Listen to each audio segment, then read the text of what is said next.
is to be an American. Now available at Bevmo, GoPuff, Hy-Vee, and Fairway stores.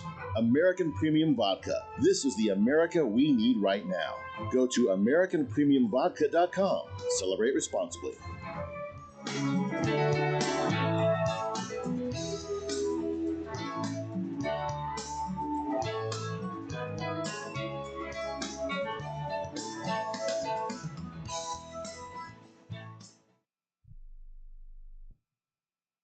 Quick question. How many calls, texts, or messages does your business miss every week? Nights, weekends, busy days. That's lost money. Create Assistance helps businesses fix that problem using AI employees that answer calls, respond to texts, book appointments, and follow up with leads 24/7 automatically. No extra staff, no complicated software.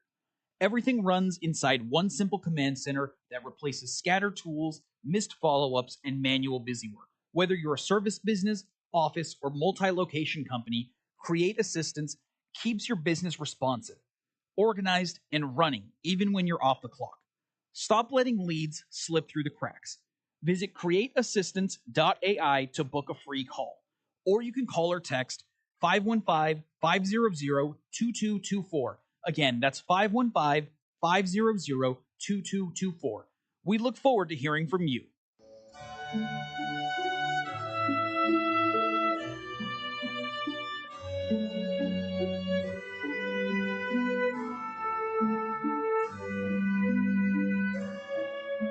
It was the Roman poet Virgil who said, "Easy is the descent to hell. All night long, all day, the doors of dark Hades stand open.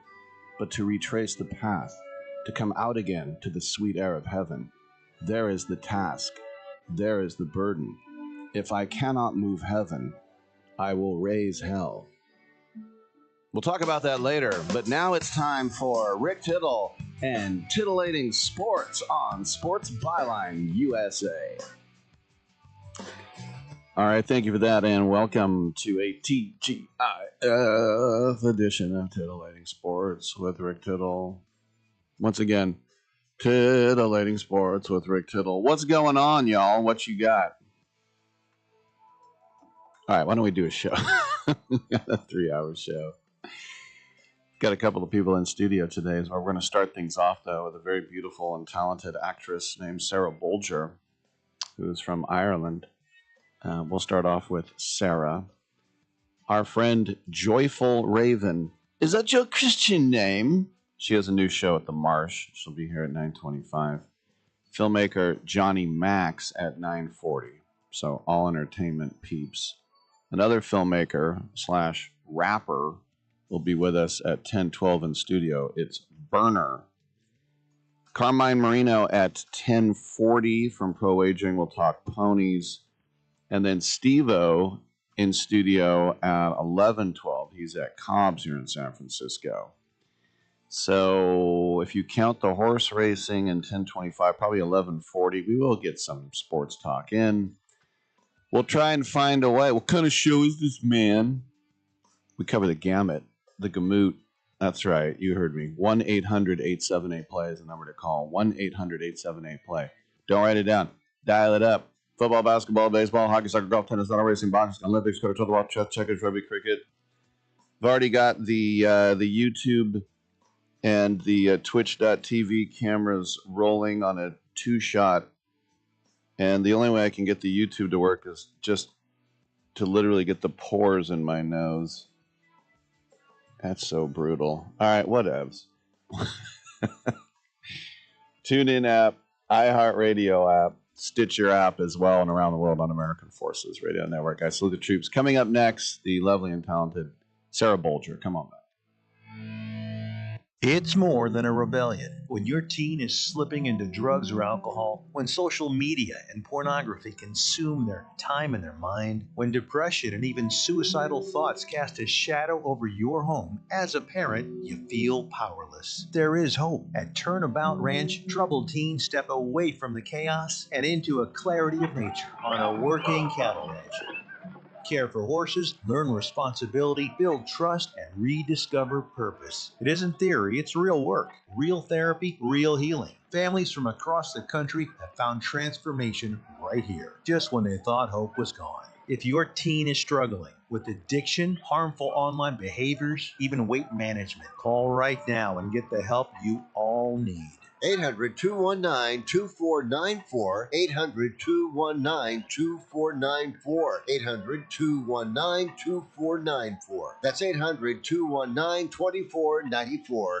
This important consumer alert is from the Credit Repair Hotline, a national service designed to help people improve their credit scores. Are you paying high interest rates because of your credit rating? Wouldn't you like to be able to qualify for a better car loan or mortgage rate? Would lower monthly payments give you more financial flexibility? If you're finally ready to fix your credit problem, you need to call today and get a free consultation from the Credit Repair Hotline. In one fast and easy call, we can pull your credit rating and show you real solutions how to improve your credit. And again, this is part of a 100% free consultation. Learn how you can save money on everyday purchases by having a better credit rating. And it all starts with this free phone call right now. 800-413-6214. 800-413-6214. 800-413-6214. That's 800-413-6214. Everyone likes a success story. All In Lid Company was started by two young entrepreneurs who wanted to build a premium hat brand around quality products and an inspiring mindset. That mindset? All In Lid isn't about what you wear, it's about how you think. Believe in yourself. This brand was created to inspire people to go all in on themselves, to chase the goals that matter to them, to bet on their vision, their work ethic, and their belief, even when the outcome feels uncertain. Founded at Florida State University in Tallahassee, the message quickly resonated with students who believed in the mentality behind it. Today, All In Lid represents more than premium headwear. It represents commitment, confidence, and ownership, a reminder to stop playing small and show up fuller for your goals. Their mission is simple: to inspire as many people as possible to go all in on themselves and their next chapter. AllInLid.com. Be sure to check it out. AllInLid.com. Titillating Sports with Rick Tittle. Rick Tittle is a genius, the best show ever. He's so wonderful, genius, the best show ever. He's so wonderful. Titillating Sports with Rick Tittle. Rick Tittle he's so handsome, he's a genius. You're now listening to The Rick Tittle Show. Good for you. All right, welcome back to Sports Byline USA, coast to coast, border to border, and around the world on the American Forces Radio Network. Rick Tittle with you, and we are quite happy now to be joined by the lovely and talented actress Sarah Bolger. She is in The Westies, which is airing now on MGM Plus, and of course, that's going back to those hard scrabble gangs of the Irish Americans and Irish in the Hell's Kitchen area, the west side of Manhattan. Sarah, welcome to the show. What do you know about that time? Because I'm a West Coast guy, and I've been to Hell's Kitchen nowadays, and it's not that bad. So what do they tell you about those days in the 70s and the 80s when it was anything but lovely? I think that was the learning curve, right? Learning the differences. I mean, I grew up in Ireland, so even that is just completely different. So a lot of research had to go in, but more importantly, just I think the authenticity really came from our creators and our sets and on our costume, really like sort of catapulting me back into that time where it wasn't neon lights and it wasn't shoulder pads. It was truly like very, very grippy. New York was really changing. Hell's Kitchen was really changing, and like really capturing that time and place and the people that existed and how hard it was. That it was gritty, that it was tough, and that this gang are not a success story yet. They are not rolling in it. They are at the sort of the beginning stages, and that was really exciting for me. It really was. I think a lot of us Americans, our minds are blown when we have a character in a series or a movie and they go on a chat show and then they have an Irish or an English or a Scottish accent. And we're like, what? I couldn't believe it because I didn't know who Damian Lewis was. And here's Captain Winters from Band of Brothers, and he's English. Oh, yeah. Why do you think in the British Isles and in Ireland, why do you think you're so, I mean, it has to be more than just growing up watching American TV, because you sound more like us than we do. I mean, I think those are huge compliments, because at the end of the day, all you want to do is be able to not have people watch and go, wait, where are they from? Like, you don't want to take anyone out of it. So it's such a, like, I'm right now doing a film in Australia where I'm an Irish person, right?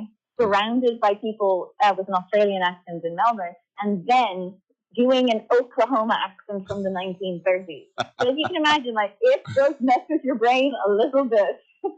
Well, growing up Catholic, all of our priests and nuns were, we said FBI, foreign-born Irish. And I always thought they either said, Ireland, oh, the English, they ravaged Ireland, they took our pagan artifacts and they buried them. Or they would sound more like oil, like, oh, there's the broken clock is always right twice a day in Ireland. Like, can you tell which county? Thank you. Can you tell, like, which county people are from their accents and, like, in the Republic? Kind of. Yeah, I think so. I think the Northern Ireland have more of a specific, there's specificity, but sometimes no. And what I tried to do, I mean, I guess you can, for example, like right now, even between California and Oklahoma and New York, like there's definitely distinct accents in there. Some words maybe are sort of uniform, but not all. And so, yeah, definitely. I mean, Ireland's much smaller, right? We have, I think, just over 4 million people in the entire country. But I do think the scope of accent is pretty wide. What is that connection like for the Irish like yourself from the Republic? Because we know that, Ireland is such a prevalent ethnicity or, national background for so many Americans, especially the Italians and the Irish coming, through Ellis Island right around the turn of the century and through World War I and all that. So growing up, did you sort of feel a familial connection to the USA? I think yes, actually.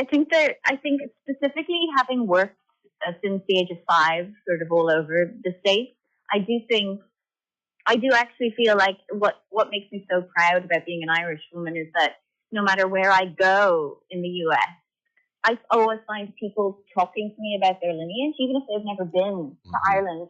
They sort of hold a part of themselves as being Irish, like second generation, third generation, maybe as far back as fourth generation. And I go, how wonderful to be from a place that people who have never even been there want to identify as. And then I think that's very special. And wherever you go in the USA, there's a pub called Finnegan's too, right? 100% on every other street corner. We are everywhere. We're everywhere.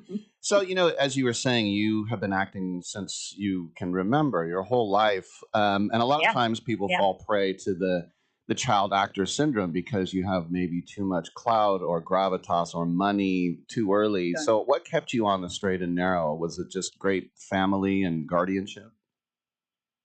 I mean, first of all, the best family. My mom and dad are amazing. And I have a wonderful sister called Emma. But I think also just sort of not having a role that defined me at such a young age. I was so grateful to be part of wonderful things that had their own successes, but sort of more as a picture, as an entirety. So I feel like I wasn't ever, there was no pigeonhole, there was no like, oh, I can't see her now as anything else other than this one type of girl. Right. I think that really helped. And I think being able to, I mean, even as you brought up, just being able to do accents actually, I think helps you disappear into a role. So I get really excited when people start talking to me about a thing I'm in and they don't know that I'm in it. Like, I find that very cool. And like, it's crazy that I have been on your screen for maybe like 80 hours from a TV show or whatnot, and they don't know it was me. I think that's very incredible. Now, I know you got to go in a sec, but I'd be remiss not to ask you about the Tudors, because just an amazing cast through the years, and of course we just lost Sam Neill, unfortunately. But just do you like dressing up in those. I mean, it must be hard getting those corsets, and someone might have to stand behind you to tighten it, whatever. But how fun is it to be in those period pieces like that? Yeah, they really do. They do so much work in terms of really making you feel and stand and sit differently, mainly because you can't breathe, but also because I think it really helps sort of like gets rid of your like modern movement, which yes sounds completely restricting and bonkers to go to the office and then not be able to breathe properly. But I love it. I think it really changes something about the way you move, and I think that really registers on screen. And I think The Tudors was one of the more, I played a character who was completely, talked about in history in only one capacity, and being able to showcase Queen Mary from like a younger perspective was a real challenge, and like something it gave me a lot of joy. Last question for you. Your character in the Westies, Bridget Walsh. Just give us a quick thumbnail on her because she's very interesting. She is. I mean, she's such a dichotomy. She is sort of like both predator and prey at the same time. She is someone who you don't know whether you can trust, but ultimately she has a moral compass through excessive gray overshadowing.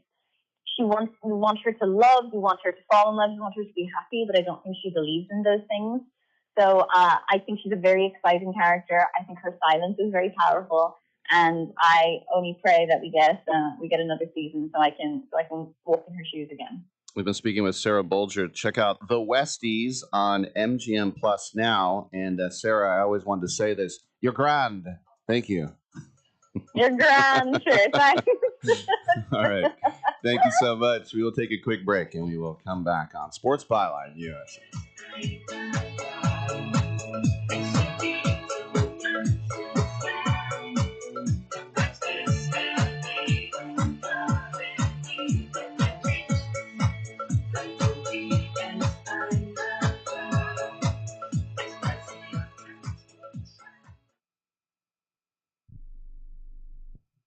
With MedGuard Alert, you're never alone. You can connect with medical professionals anywhere, anytime. And now MedGuard is introducing our exclusive new Care Watch. If you need help quickly, use it from anywhere to contact medical professionals. No cell phone required. The Care Watch is not only a life-saving medical alert device, it's a revolutionary health monitoring system that checks your blood pressure, heart rate, oxygen saturation, and much more. And here's the best part. If you have Medicaid, you may qualify to get your Care Watch for free. The Care Watch is only available through MedGuard Alert. Call us right now. We have monitoring programs starting as low as $1 a day. The call is free, activation is free, shipping is free, and no contract is required. Remember, with Medicaid, you may qualify to get your Care Watch for free. Call us to get your Care Watch right now. 800-853-8931. 800-853-8931. 800-853-8931. That's 800-853-8931. Sometimes life changes, and the house you once loved becomes a burden. Too many repairs, too many memories, too much to handle on your own.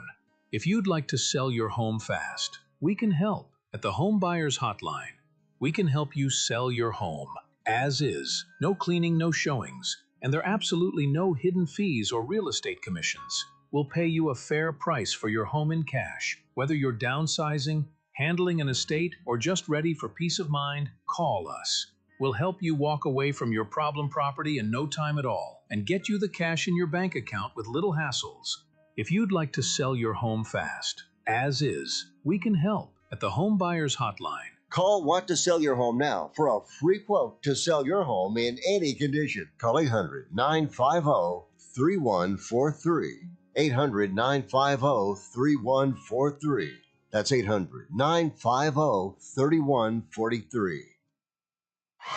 My fellow Americans, let the message ring out that from this day forward, when you buy American, you buy the best. Handcrafted, something premium, something pure. For this is the very essence of what our servicemen and women gave their lives to protect, and by God, we shall not allow their sacrifice to be forgotten. It's time to show the world just how great American can be. And we will not wait for tomorrow to come. We will stand here, this moment, together, and we will start today.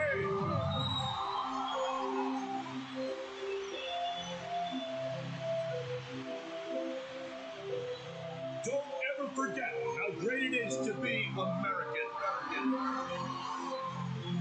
America we need right now. America. Premium vodka. Celebrate responsibly. Come again? You know I don't speak Spanish. In English, please.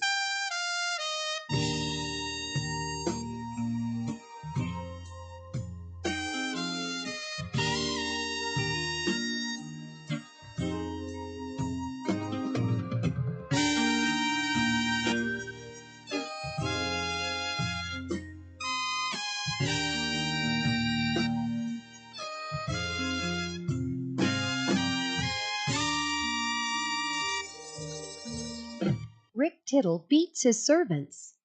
I don't have any. Thank you for that. And we're trying to find our guest. And when we find our guest, we will put them on the air. I'm pretty sure it's them. One person, but them. And then today, if you're watching on YouTube or Twitch.tv, you see I'm already in my two-shot, as we like to say. I was in television for 10 years. A two-shot. And it's actually not a two-shot. A two-shot is when two people are on one lens. It's two cameras. But that's because the rapper and filmmaker, Gilbert Anthony Milam, he's known as Berner. He has a new movie called Splash City. And he will be in studio with me in about 40 minutes, 45 minutes. And then we'll also have Steve-O at 11:12. And Steve-O, I have a stapler. I want to see if he'll staple his butt cheeks together. But he'd say, been there, done that.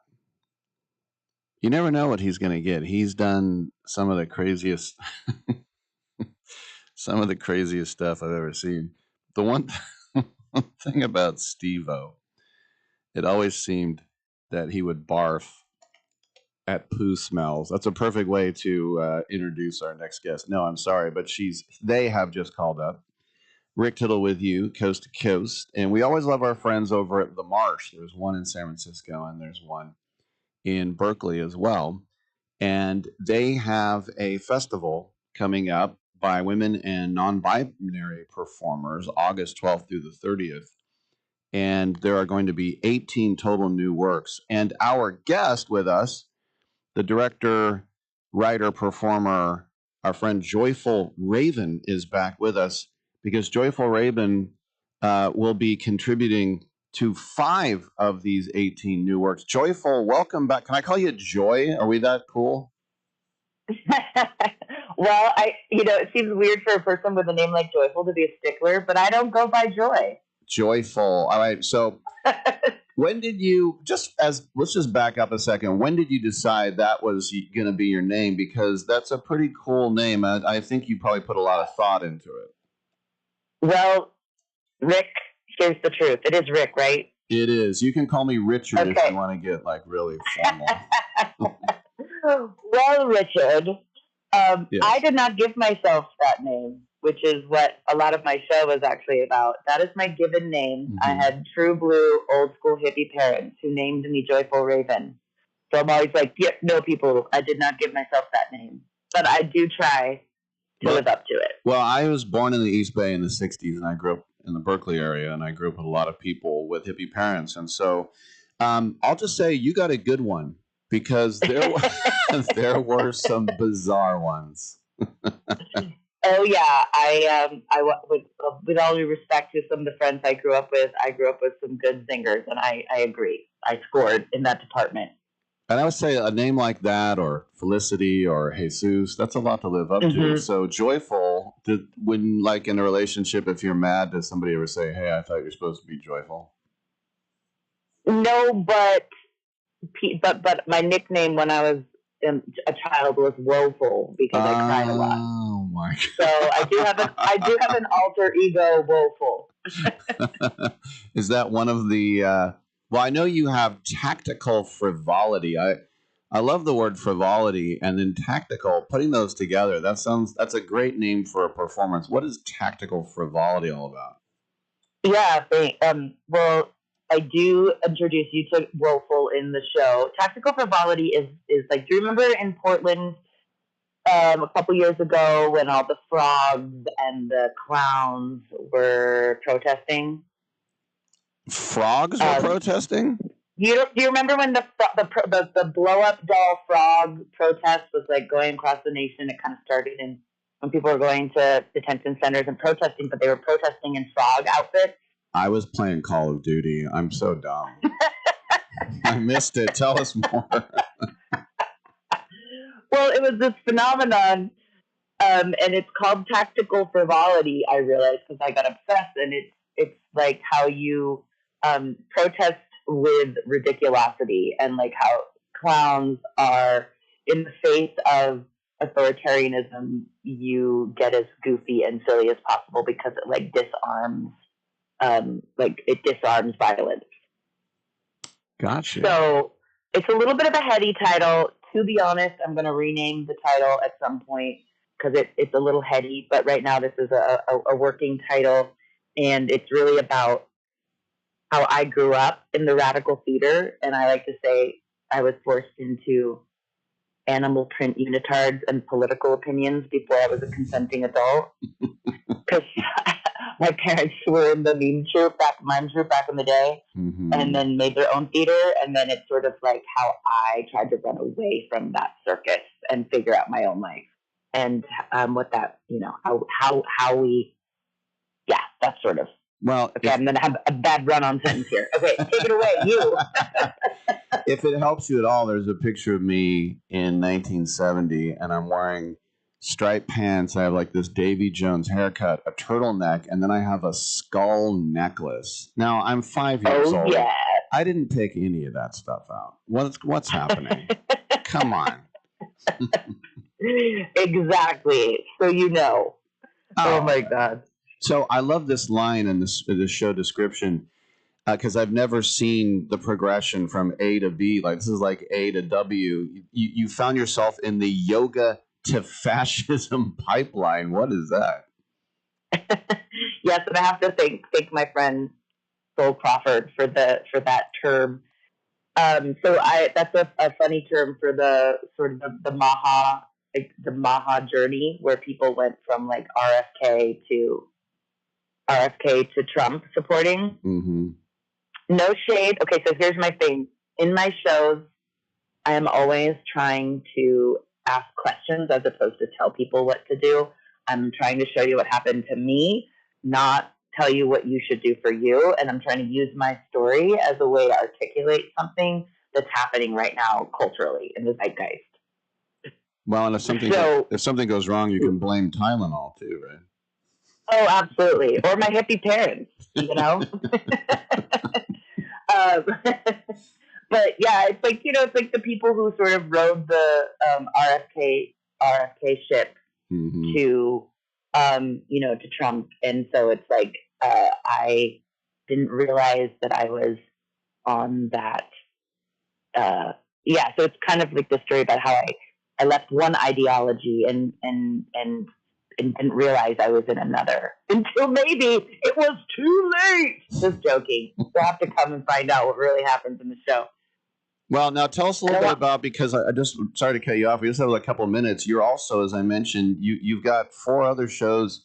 Are you performing? Are you directing? Are you writing? How are you helping out the other ones? Yeah, I'm directing, and I'm so exciting. So I call myself a story midwife because I help people, kind of like a fancy or a funny term for like helping people write their scripts and then directing them. So I help people birth their solo shows. And so I have 4 other artists. Everybody applied to this festival that I was working with, not everybody, and they all got in. And so now I'm going to have the busiest August ever, which is very exciting. So I have a show that I help midwife and I'm directing called Assigned at Birth. By an incredible non-binary artist, Dev Cuny, and it's about their journey from being raised in what they call like bacon frying level a Christianity, the kind of Christians that fry like bacon when they, well, I'm butchering her thing, but their thing, and then their journey through gender. They call it somewhere between a revival and karaoke sing along. So that show is going to be incredible. And then I have another artist that I've been working with for a handful of years who's fabulous, named Robin de Guzman. And her show is called Enough Free. And she is a Panay Filipino-American woman, and she's hilarious and deep. And her show is about her journey through being a first-generation Filipino-American. And she sort of takes us through time, talks to her ancestors, asks a lot of really important questions, and makes us laugh and inspires us about, how we reckon with our past. Okay, I'm going to take a deep breath. You ready for me to tell you about the other two? I have 1 minute, so get them in. Okay, then we got Holly Shaw's Roar, which I directed and just was at the Hollywood Fringe and won a bunch of awards. And it's a ghost story / ritual / stand-up comedy show, which is epic. And that show's going to be fantastic. And then the fourth show I'm working on is called I'm a Businessman Man by Abby Glover, which is a dark clown comedy about her journey through the corporate world. So we are going to be busy. And then there's so many other incredible shows at the In Front of Your Eyes Festival. I'm so grateful to Stephanie Weissman at the Marsh for setting this up and making a stage for all these brand new works to get eyes and to get excited and to be seen. All right, August 12th through the 30th, go to themarsh.org. We've been speaking with Joyful Raven, who was once the sexual tomboy and is now the story midwife. I guess we all mature, right? Hey, Joyful, it's always joyful having you on. Thanks a lot, and have fun at the fest. Oh, my God. Thank you so much for having me. You're a blast. All right, good stuff. No, you are. No, you. No, you. All right, we will take a quick break. We'll come on back with filmmaker Johnny Max.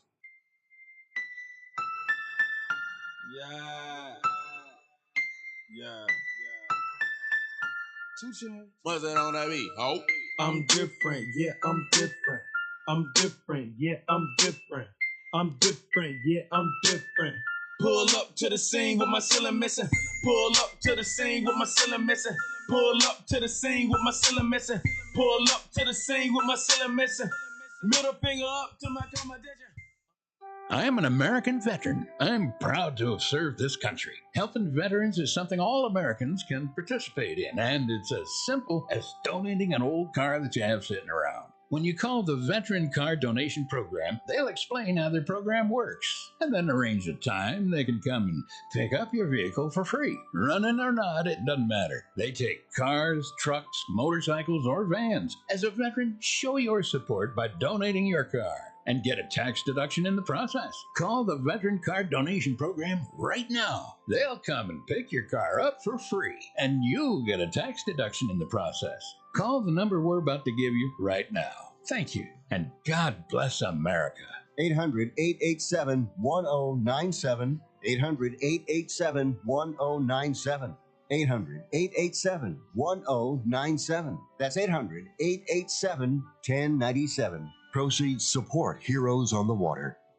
Right now, you can switch from cable television to satellite television for free. That's right, we're offering free equipment, free installation, plus get a free $100 prepaid Visa card. Call the Satellite TV hotline right now. Make the switch from cable to satellite television and expand your viewing horizon. On top of free installation, for a limited time, we're offering a fixed price guarantee. With Satellite TV, you'll save money over your expensive cable bill. Plus, get access to hundreds of channels. And when you call right now, you can also ask about our seniors and military discounts. So make the switch to Satellite TV right now. Everybody gets free installation, free equipment, plus a $100 prepaid Visa card. Call right now and you can switch to Satellite TV and be watching everything you wanted to within the next week. And remember, installation's free, so call right now. 800-696-2871. 800-696-2871. 800-696-2871. That's 800-696-2871.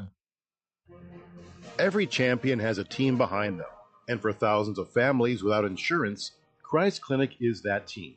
At Christ Clinic in Katy, Texas, they provide high-quality, faith-based health care to people who can't afford it, because everyone deserves a shot at health, no matter their income or insurance status.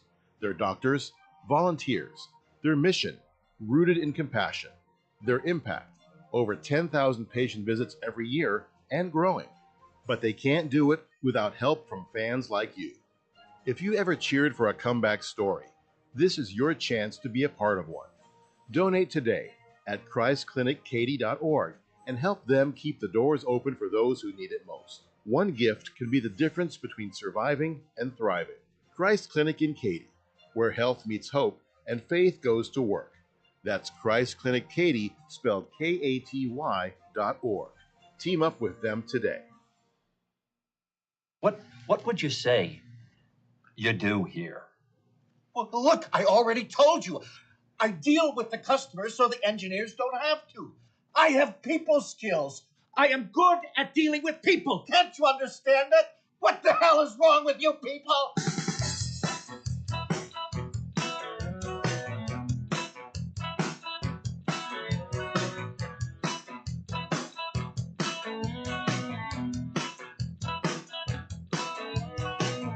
I'm wearing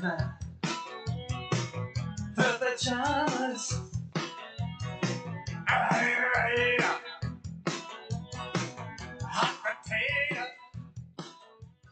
Rick Tittle will fight anyone listening to this. All right, thank you for that. And welcome back to the show. Rick Tittle with you coast to coast and around the world on the American Forces Radio Network. It's our pleasure to welcome to the show filmmaker Jeremy Max, who will be having his short film entitled Bleeder premiering at the Holly Shorts Film Festival. And it's a big deal to get into this fest. There's so many submissions, and they only take the best of the best. Jeremy, welcome to the show. Rick Tittle with you. And I guess, in effect, let's just start with that. What is that process like when you make a film and then you think it's good, but then other people tell you, hey, this is good? Yeah, it's a highly subjective process. Ultimately, your hope is when you can get through to a specific screener that it sort of resonates with them solely, and then they kind of kick it up to the powers that be. So, there's sort of like a circuitous way of getting a film into a festival like this. Every programming is different. Every festival is different, and hopefully your film aligns with their agenda. Very good. Now, it's funny. The first thing I thought of was something about Mary. We got a bleeder. But this is about a boxer, a guy by the name of John Duddy, the protagonist. Tell us more about the character, please. Yeah, so the character is the titular character, Bleeder, and he's played by former professional boxer John Duddy, who is known throughout the boxing ring for a little while. His last fight was against Julio Cesar Chavez, so he was pretty acclaimed in his own right. Essentially, that sort of fictional backstory for the main character in the film. The film Bleeder is about a man who basically gets hired through an illicit underground service to get beaten up by other people. When you get a athlete, it's because it's such a different discipline, as you know, to be a great actor and to be a great athlete, and there's only a handful of them. When did you realize, did you discover John could do this, or did you already know, like, this guy has some chops? It's really funny. So when I started scripting this back last summer, I had always kind of thought that I needed somebody who had sort of the physicality that came with the role. Obviously, the character is getting thrown around the dirt, he's getting beaten up. So I needed somebody who could sort of like be a physically imposing force. Obviously, it's a very emotionally potent film, so I needed somebody who can really get there in terms of their performance and their depth. My DP, David Foy, who did a tremendous job shooting this film, he had worked with John on a former film, and I was talking to him about the project, and he said, I have the perfect guy for you. So he put John in touch with me, and we had a great call. And it was just, obviously, sparks were flying from the get-go. It was clear that we were just aligned purely on both the emotional arc of the character, and then, obviously, just scene to scene, we felt like it was a really great match. Dave had sent me his former film that John was actually in, and it was clear that he just had the depth of a performer. He was funny. He was personable. He he was brooding and also quite unassuming. So I think those were all characteristics that I really wanted to employ with the character of Bleeder in my film. You know, it's interesting because boxing movies, like any genre, you can fall into tropes. And, you know, the greatest boxing movie of all time, Raging Bull, was done by a guy who went to NY Film School himself and in Scorsese. So how do you, I mean, we're all products of our mentors and our influences. So, you know, nothing is ever going to be completely original. But how did you try to stay away from some of the tropes and then also to say, no, let's lean into this because that's good stuff? It's a really good question. As an aside, it's really funny. John Duddy actually has met with Jake LaMotta before, so they have a relationship. Obviously, lead character in Raging Bull. With my work, I really try to be as singular as possible. I don't want to be derivative. I don't want to do what sort of has been done before. I think that's always my yearning for a project. But for me, there was some pretty unique influences that shaped this film for sure. The film The Wrestler, I don't know if you've seen that, Darren Aronofsky. He shot that film 16 millimeter, and it's about an aging, washed up, jaded former professional wrestler who is trying to stay on that path, but has a heart attack and his life changes. So that was sort of kind of an early genesis of an idea for what I wanted to do with Bleeder. Which really explores a very broken, sad man who is on a path to redemption. Just as an aside, you know, I know people who've gone to broadcasting schools, and the best one is, I guess, Cronkite at Arizona State, because from day one they put a mic in your hand and they say go, and it's sink or swim. And when I've talked to people who went to Tisch at NYU, like they said, first day they give you a camera, go in Washington Square Park and make a film, go. And it's like, let's see who can hack it. I mean, did you, is that true? And did you kind of like that sort of hands-on style? That's really funny. I would say yes and no. I think for me, when I got to NYU, I mean, there was definitely Sight and Sound is the first big film class you take. And I think you have to make 5 films throughout that semester. And so in that regard, yes, they are giving you a camera and they are pushing you out there. But, you know, it's not like you're taking all this time to really prep and make one really good product. It's really more so testing how quickly can you have turnaround with the project and push them out. But, you know, I don't think it's as much as you show up day one, they give you a camera. There was kind of a lead up to that. So yeah, it's not as glamorous as it maybe sounds. I just think it's interesting. You might be 18-year-old, and on the one hand, you can make these films, and you say, "Oh my gosh, I hardly put any prep, and I'm the next Spielberg." And then conversely, you say, "Wow, I literally can only make garbage." Is it? You don't want to get too high or too low, right? Yeah, I mean, you know, you definitely want to stay in the pocket to, have a sports analogy. We're on a sports radio show. So I think ultimately you want to make what you can make that feels like you. I think cinematic voice sort of trumps all. If the project feels true and it feels uniquely to your perspective, then it's going to play. Ultimately, if you don't really have a lot to say, I think then it just, that's kind of where a project falls off the rails, in my opinion. So as you started off this film, were you thinking feature, or was it always going to be a short in your mind? It was always going to be a short. I kind of felt like this was a really hard idea to kind of have a feature wrapped around.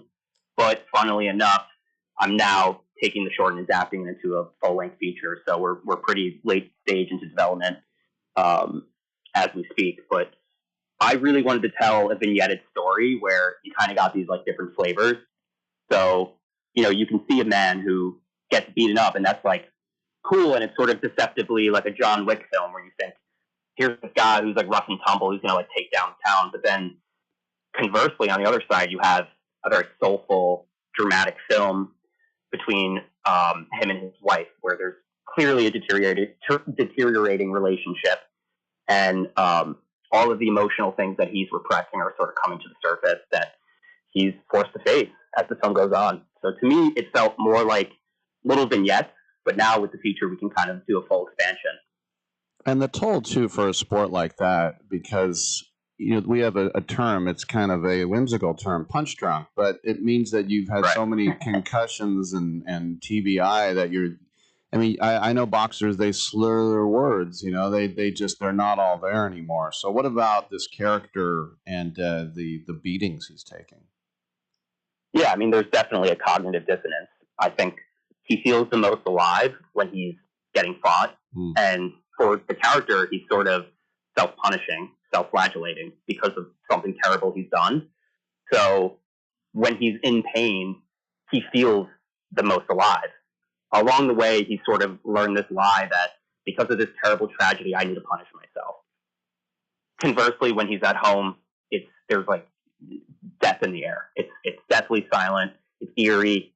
It's very like ghostly, and the remnants of their past can kind of feel effervescent in those scenes. But for him, I think he has learned this lie that like I need to be bathed in violence, and through baptism by fire, I can feel whole again. But unfortunately, that isn't what's going to make him feel whole.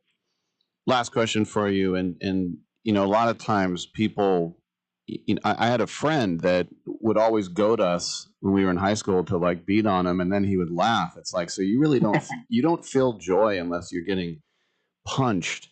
And it's just this weird thing about, it's like comedians will say, oh, you can't be funny unless you had a terrible upbringing. And other comedians say, well, that's a load of crap. You can still be funny without it. But what about him coming to rights through those humans connections and then feeling that the suffering is how he feels alive, and then simultaneously like his penance?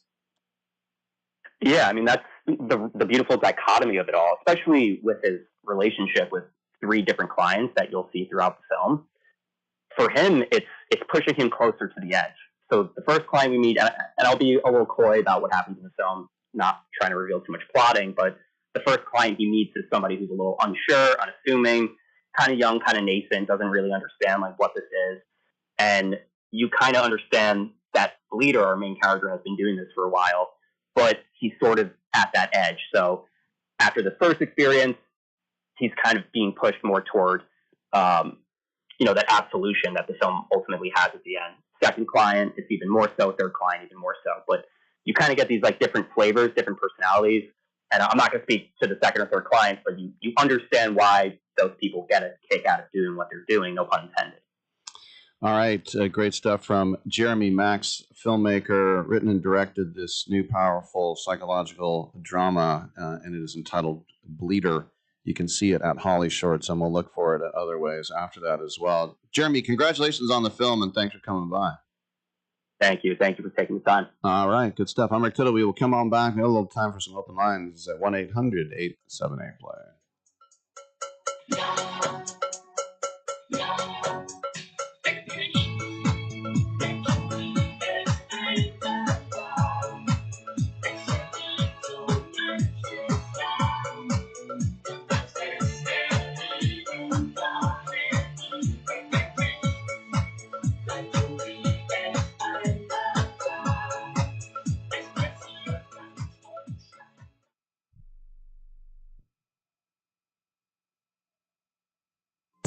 Do you want to add a boost to your sex life this weekend? Do you want to make your partner and yourself happy? Then call our special hotline now. We'll sell you those little pills that work below the belt for less than $1 a pill and deliver your package in a few days, just in time for the weekend.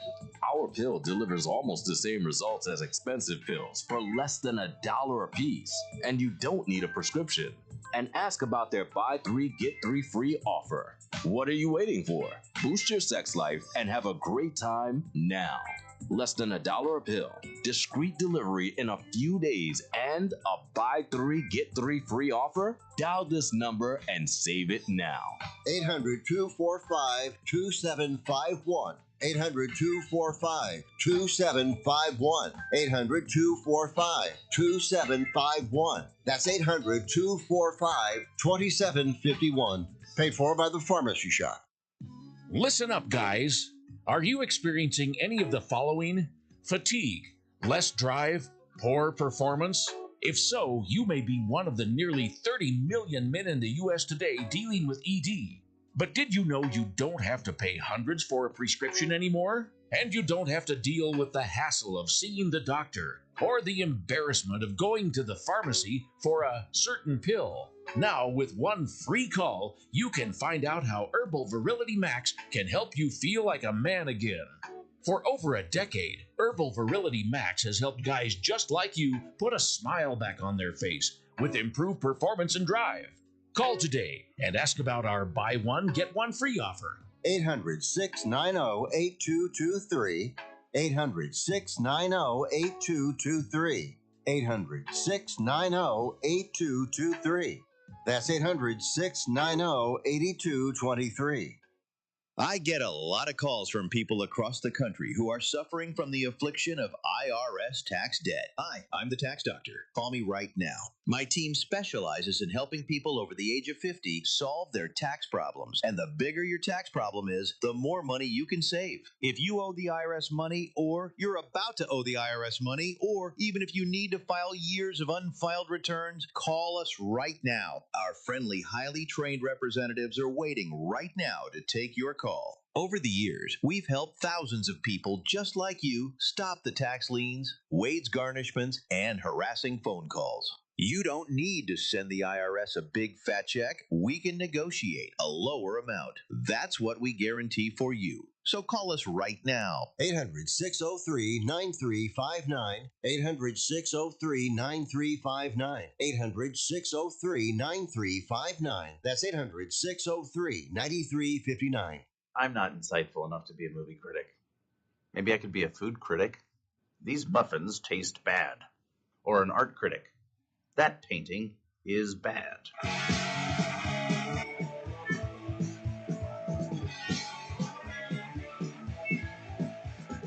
Why can't you say you talk to me? You're anything that someone else. When it comes home, your baby's on and I'll be gone. But I know my day will come. I know someday I'll be the only one. So now you wait for a spark. I'm so disgusted by Rick Tittle that I find him very intoxicating. All right, thanks for that. And coming up, Berner is going to be in studio. He's going to burn, baby. 10:40, Carmine Marino will join us at 11:12. Steve-O in studio, and he's going to staple his nards, y'all. I think I can say nards. All right. I hope so. So, Harrison Bader was not a super popular choice for as a free agent come to the Giants because he had a rep of, kind of being a little bit of a brash guy. But they thought maybe that's what the Giants need. And plus, he had gotten a Gold Glove, and he's a little guy, but he's had some good years as a hitter. And so they gave him $10 million, gave him a 2-year deal, $20 million. And he was hurt. And then he got hurt again. He'd only played 30 games. And the Giants had played over 100 games. And he had plantar fasciitis. Well, now he's injured his foot again. And he just flew to the Midwest to have it looked at. Because there's no doctors in the Bay Area. None at all. But apparently he was in the marina. And it was last call, Saturday night. So technically Sunday morning, 2 a.m., he was at Greenwich and Fillmore, so I guess technically Cow Hollow, and he got on an electric scooter and he smashed into a fire truck, which then drove over the injured foot.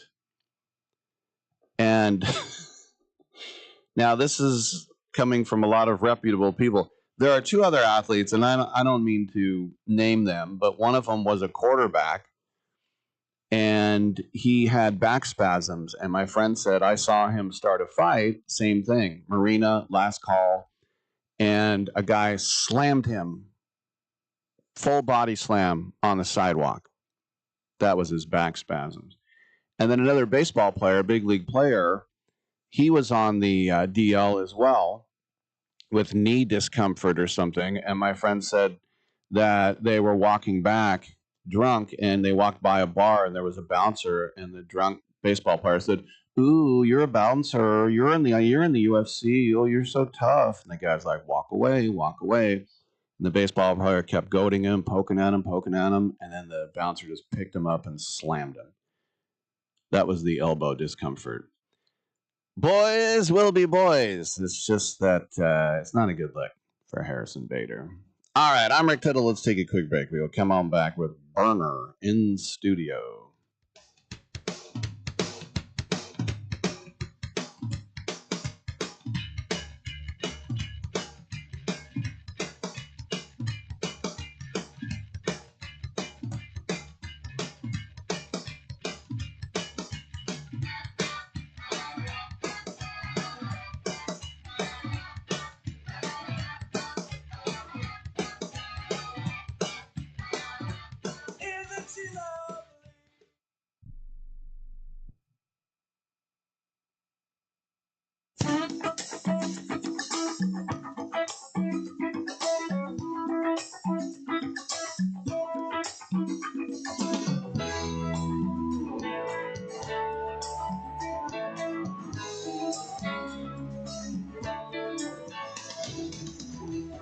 This is an all sports news sports update. I'm Brennan Cafferty. For most college athletes, the final game of their career won't be played in a professional stadium. That is why universities are placing increasing emphasis on preparing student athletes for success long after their playing days are over. College athletics has always focused on competition, teamwork, and personal development. Today, many athletic departments have expanded that mission by offering leadership training, career counseling, financial education, internship opportunities, and professional networking designed to help student athletes transition into the workforce. The skills developed through athletics often translate directly into the business world. Time management, communication, leadership, problem solving, and performing under pressure are qualities employers consistently seek, and student athletes have years of experience developing those abilities while balancing academics and competition. Many universities have also introduced programs that connect current athletes with former student athletes who built successful careers in business, education, healthcare, law, media, and public service. Those relationships help students better understand the opportunities available after graduation and provide valuable professional guidance. While only a small percentage of college athletes continue into the professional sports, nearly all of them enter careers where lessons learned through athletics continue shaping their lives. Coaches often remind players that the discipline required to succeed in a sport can become one of the greatest advantages they carry into the future. Success in college athletics isn't measured only by championships. It's also measured by preparing young men and women to be successful professionals, leaders, and contributors to their community. In other sports, lacrosse continues growing throughout the United States as schools, youth organizations, and colleges introduce more opportunities for athletes to participate in one of the nation's fastest growing team sports. Participation has expanded well beyond its traditional regions, with new programs appearing in communities across the country. Increased television coverage, collegiate competition, and youth development initiatives continue introducing the game to new generations of athletes. As interest continues to rise, lacrosse demonstrates how emerging sports can build strong national followings through grassroots participation and long-term investment in player development. For All Sports News, I'm Brendan Cafferty.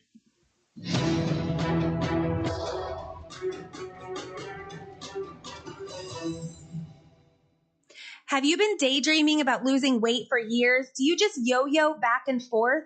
At Innovative Wellness Center, we have a holistic weight loss program that allows you to lose up to 20 pounds in 30 days.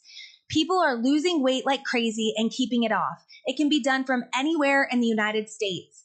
Go to our website at www.innovativewellness.center and schedule your complimentary consultation today.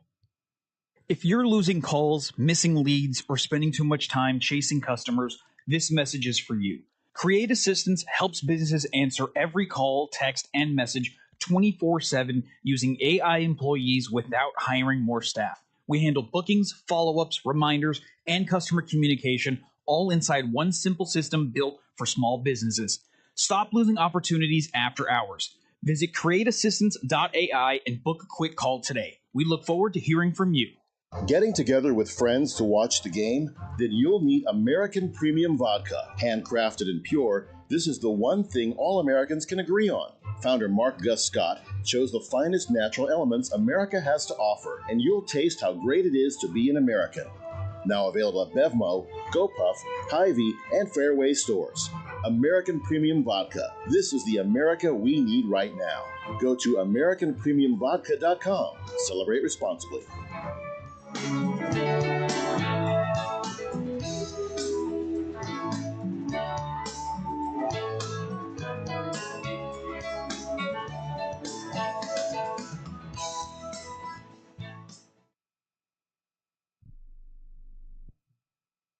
Let's be honest. Most businesses don't struggle because demand is low. They struggle because their back end can't handle growth. Leads come in, but follow-up is slow. Calls get missed. Appointments don't get confirmed. And everything lives in different places. So even when marketing works, revenue doesn't scale.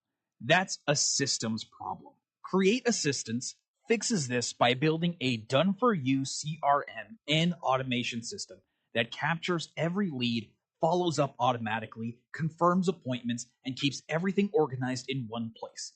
And only after that foundation is built, AI voice and chat employees get added on. If your business feels chaotic behind the scenes, it's time to fix the back end. Visit createassistance.ai and book your call today. Or you can call or text 515-500-2224. Again, that's 515-500-2224. We look forward to hearing from you. Rick Tittle knows his sports. I hate that guy. I love that guy. Oh my gosh, he's so fine. Rick Tittle brings home the bacon, fries it up in a pan, and then he eats it. Ricky T in the hizzle for shizzle, biznatch.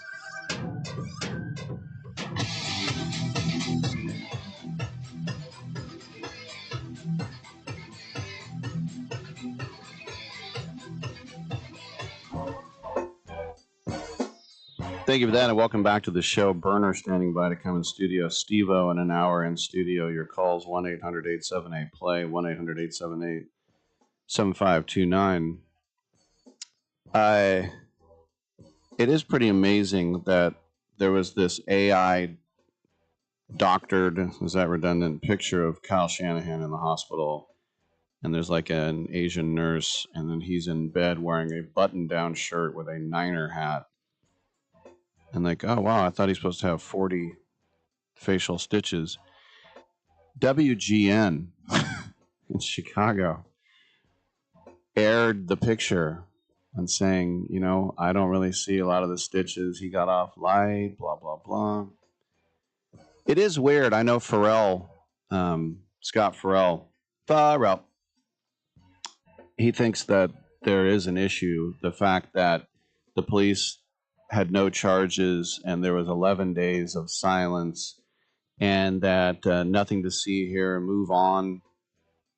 Now, there's no doubt from the reports that there was no drugs or alcohol. He said his cell phone went down and then he swerved into the 21-year-old girl. Thank goodness. I should say woman, 24.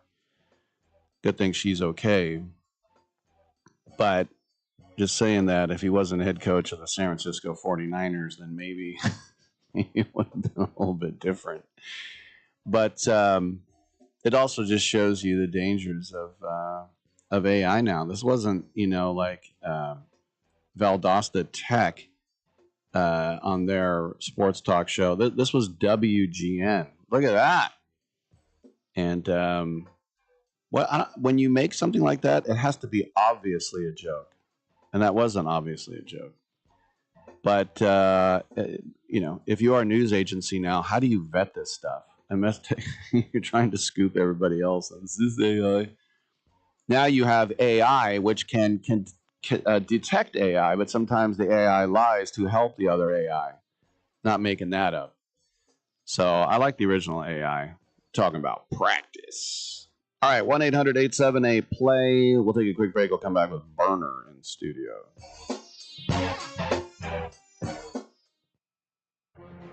Every champion has a team behind them, and for thousands of families without insurance, Christ Clinic is that team.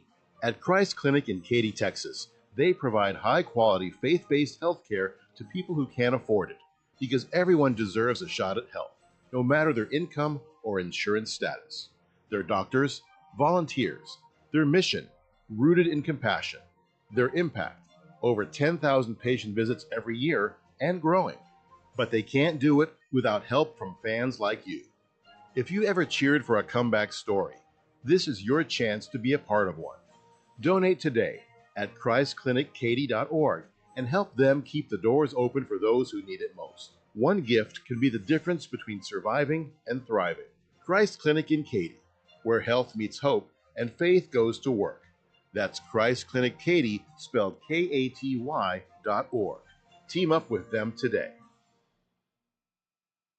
Everyone likes a success story. All in Lid Company was started by two young entrepreneurs who wanted to build a premium hat brand around quality products and an inspiring mindset. That mindset, All in Lid, isn't about what you wear, it's about how you think. Believe in yourself. This brand was created to inspire people to go all in on themselves, to chase the goals that matter to them, to bet on their vision, their work ethic, and their belief, even when the outcome feels uncertain. Founded at Florida State University in Tallahassee, the message quickly resonated with students who believed in the mentality behind it. Today, All in Lid represents more than premium headwear. It represents commitment, confidence, and ownership, a reminder to stop playing small and show up fuller for your goals. Their mission is simple: to inspire as many people as possible to go all in on themselves and their next chapter. allinlid.com. It's game day. Are your moderate to severe Crohn's disease or ulcerative colitis symptoms keeping you from the action? Skyrizi, risankizumab Riza, could help you get back to the game. Skyrizi is proven to help people feel significant symptom relief, achieve remission, and visibly improve damage of the intestinal lining. Skyrizi is a prescription injection medicine for adults. Don't use if allergic to Skyrizi. Serious allergic reactions, increased infections, or lower ability to fight them may occur. Before treatment, get checked for infections and tuberculosis. Tell your doctor about any flu-like symptoms or vaccines. Liver problems leading to hospitalization may occur when treated for Crohn's or ulcerative colitis. Control is everything to me. Ask your doctor about Skyrizi, the #1 prescribed biologic in Crohn's and ulcerative colitis combined. Learn more at skyrizi.com or 1-866-SKYRIZI. Hour 2 of titillating sports. You thought it couldn't get any better, but it's better. Rick Tittle is back. He's so great. I can't believe how awesome he is. More sports talk, yes. Couldn't get any better, but it's better. Rick Tittle is back. He's so great. I can't believe how awesome he is. More sports talk, yes. Hour 2 of titillating sports. Hey, check out Channel 9.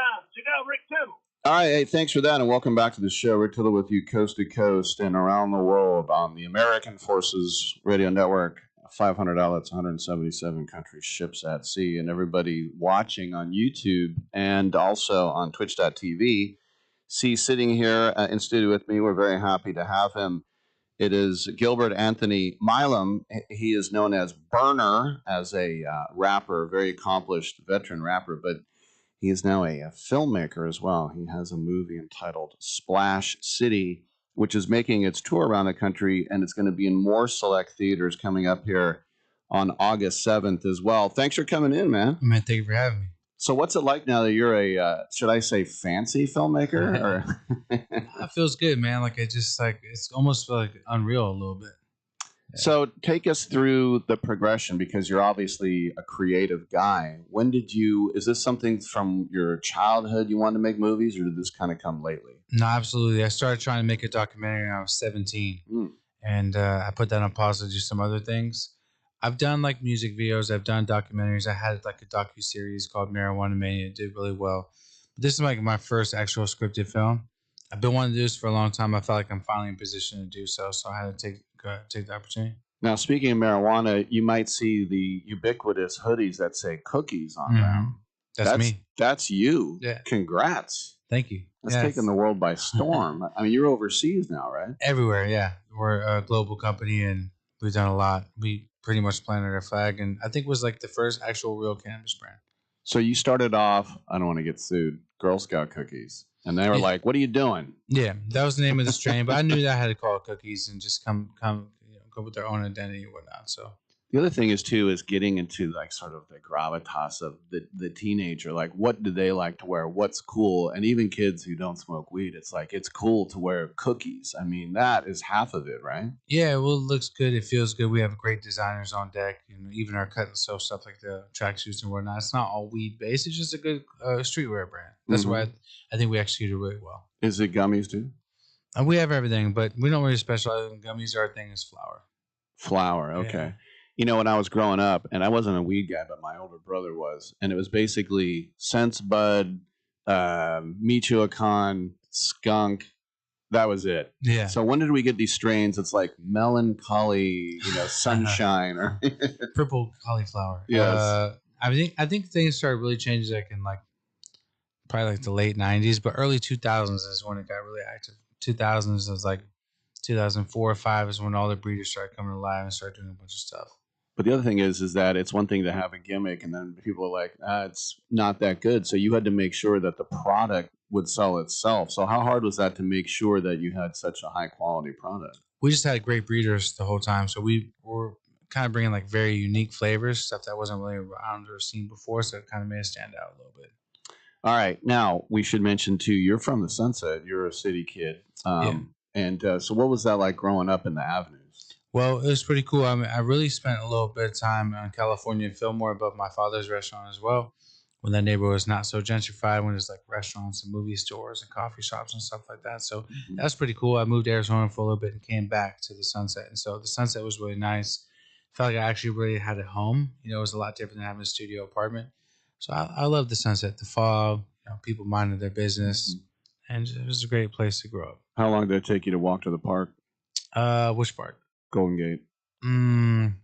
I'd probably just take the bus over there. Really? Yeah. I was living on like 31st of Pacheco, 41st of Noriega. Oh, okay. You're in Noriega. 42nd Noriega. Gotcha. All right. So you go to the Presidio then? Yeah, I pretty much go to Ocean Beach. Yeah, that's cool. Baker Beach too. Baker Beach, just, backyard. I like my backyard. Yeah, we're throwing out some local references here for everyone listening in Omaha. All right. Let's talk about the movie from Lionsgate. So just absolute legit distribution. What is Splash City, Berner? It's a very raw, authentic, edgy crime thriller shot right here in San Francisco, California.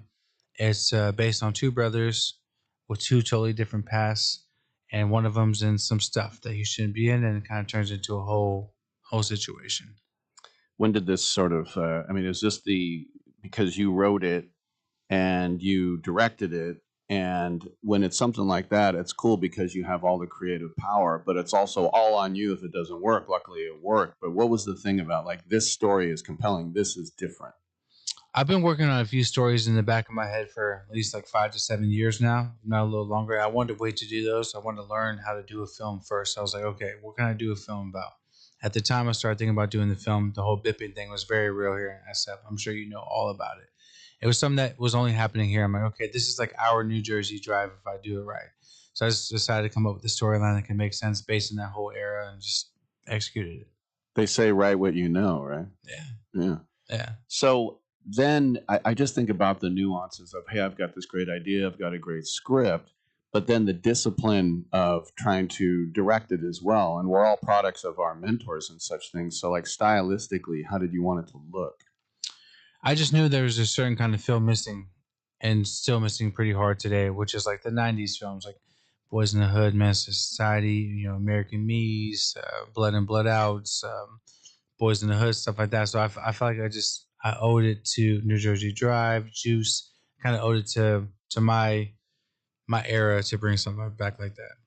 I don't know if you know the comedian Stroy Moyd. He's an Oakland comedian, but he always says, like, when people come to the Bay Area, they said, show me what it's like here. And he said, so I smashed your windshield. Yeah. So I mean, Yeah. that whole thing. It was crazy for a while. That's what was happening out here. Yeah. So the brother aspect as well. Are they the two protagonists?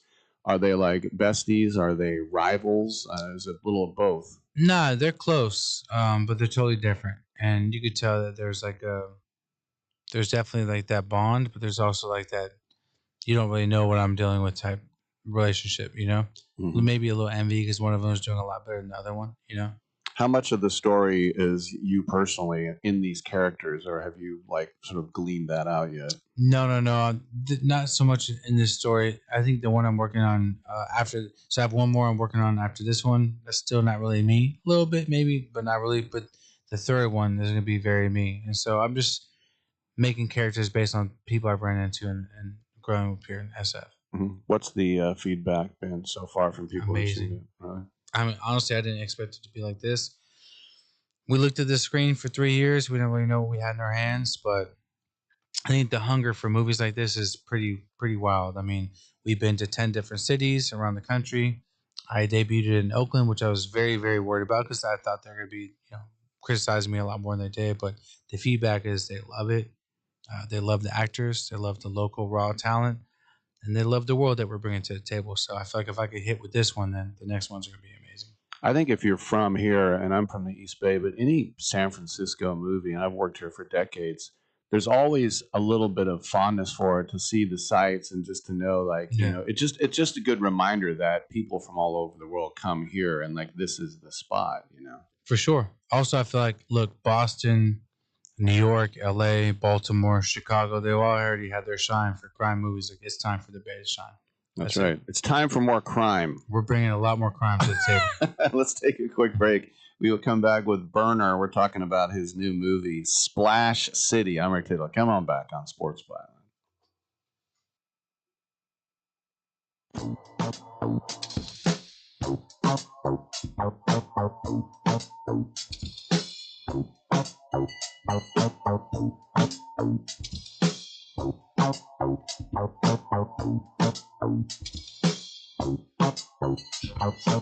Strange ways coming today. I put $1 in my pocket and I threw it away.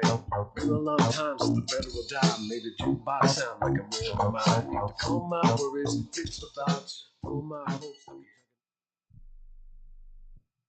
It's more than a rebellion. When your teen is slipping into drugs or alcohol, when social media and pornography consume their time and their mind, when depression and even suicidal thoughts cast a shadow over your home, as a parent, you feel powerless. There is hope. At Turnabout Ranch, troubled teens step away from the chaos and into a clarity of nature on a working cattle ranch.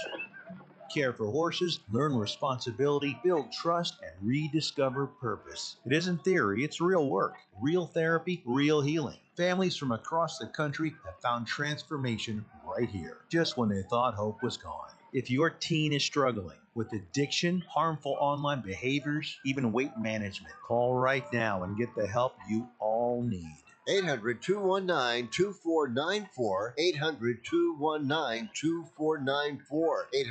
800-219-2494. That's 800-219-2494.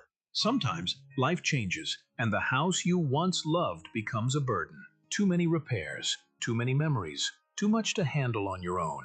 If you'd like to sell your home fast, we can help at the Home Buyers Hotline. We can help you sell your home as is, no cleaning, no showings, and there are absolutely no hidden fees or real estate commissions. We'll pay you a fair price for your home in cash. Whether you're downsizing, handling an estate, or just ready for peace of mind, call us. We'll help you walk away from your problem property in no time at all and get you the cash in your bank account with little hassles. If you'd like to sell your home fast, as is, we can help at the Home Buyers Hotline. Call Want to Sell Your Home now for a free quote to sell your home in any condition. Call 800-950-3143. 800-950-3143. That's 800-950-3143. Let's be honest. Most businesses don't struggle because demand is low. They struggle because their back end can't handle growth. Leads come in, but follow-up is slow. Calls get missed. Appointments don't get confirmed. and everything lives in different places. So even when marketing works, revenue doesn't scale. That's a systems problem. Create Assistance fixes this by building a done-for-you CRM and automation system that captures every lead, follows up automatically, confirms appointments, and keeps everything organized in one place. And only after that foundation is built, AI voice and chat employees get added on.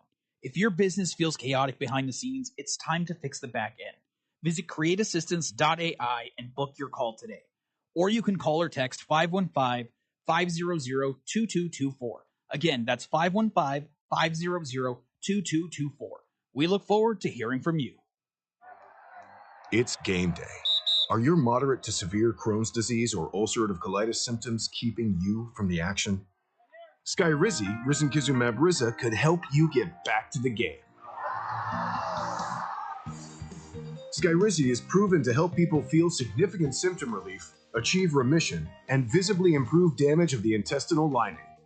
Skyrizi is a prescription injection medicine for adults. Don't use if allergic to Skyrizi. Serious allergic reactions, increased infections, or lower ability to fight them may occur. Before treatment, get checked for infections and tuberculosis. Tell your doctor about any flu-like symptoms or vaccines. Liver problems leading to hospitalization may occur when treated for Crohn's or ulcerative colitis. Control is everything to me. Ask your doctor about Skyrizi, the #1 prescribed biologic in Crohn's and ulcerative colitis combined. Learn more at skyrizi.com or 1-866-SKYRIZI. Resistors to mind reprogramming will be exterminated for the good of the state. What kind of government you guys got here? This is worse than California.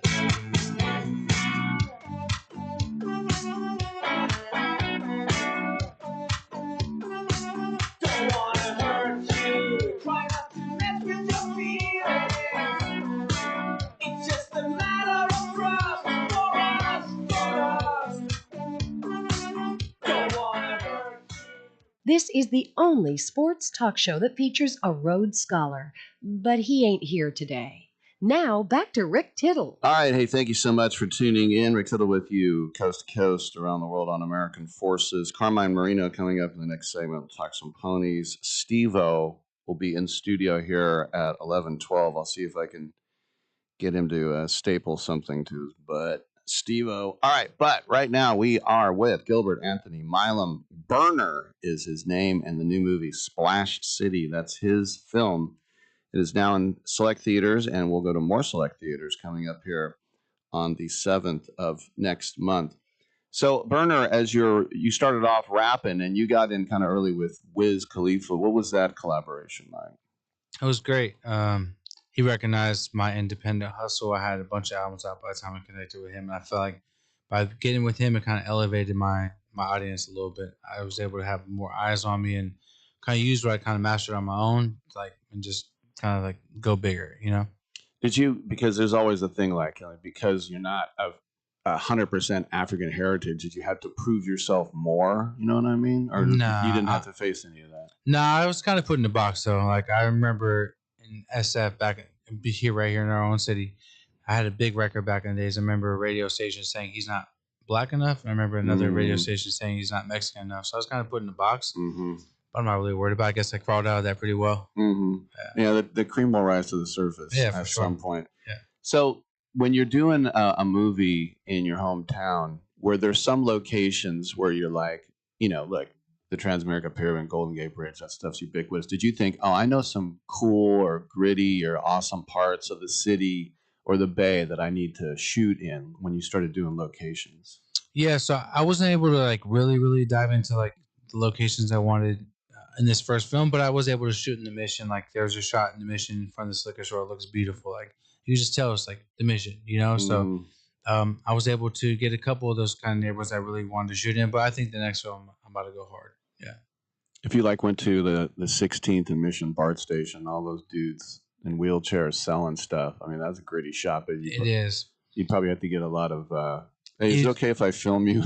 Yeah, I think it'd be it'd probably be tough. My thought was we can go to a neighborhood like that and have a bunch of $10 bills and have everyone sign paper real quick and they'd be juiced. But then would they cooperate once they get their bread? Would it be chaos? So I plan on trying some other things. We did shoot and the Tenderloin, and it was pretty wild. We did like a free camera shot right there, what they call it the Migo block, where like people actually sell the stolen goods, and they weren't really liking that we were there, but they kind of like that we're there. But it's pretty trippy shot. It blows my mind. For people who don't know San Francisco, there's an area called the Tenderloin. There's a couple blocks there where it's open drug dealing.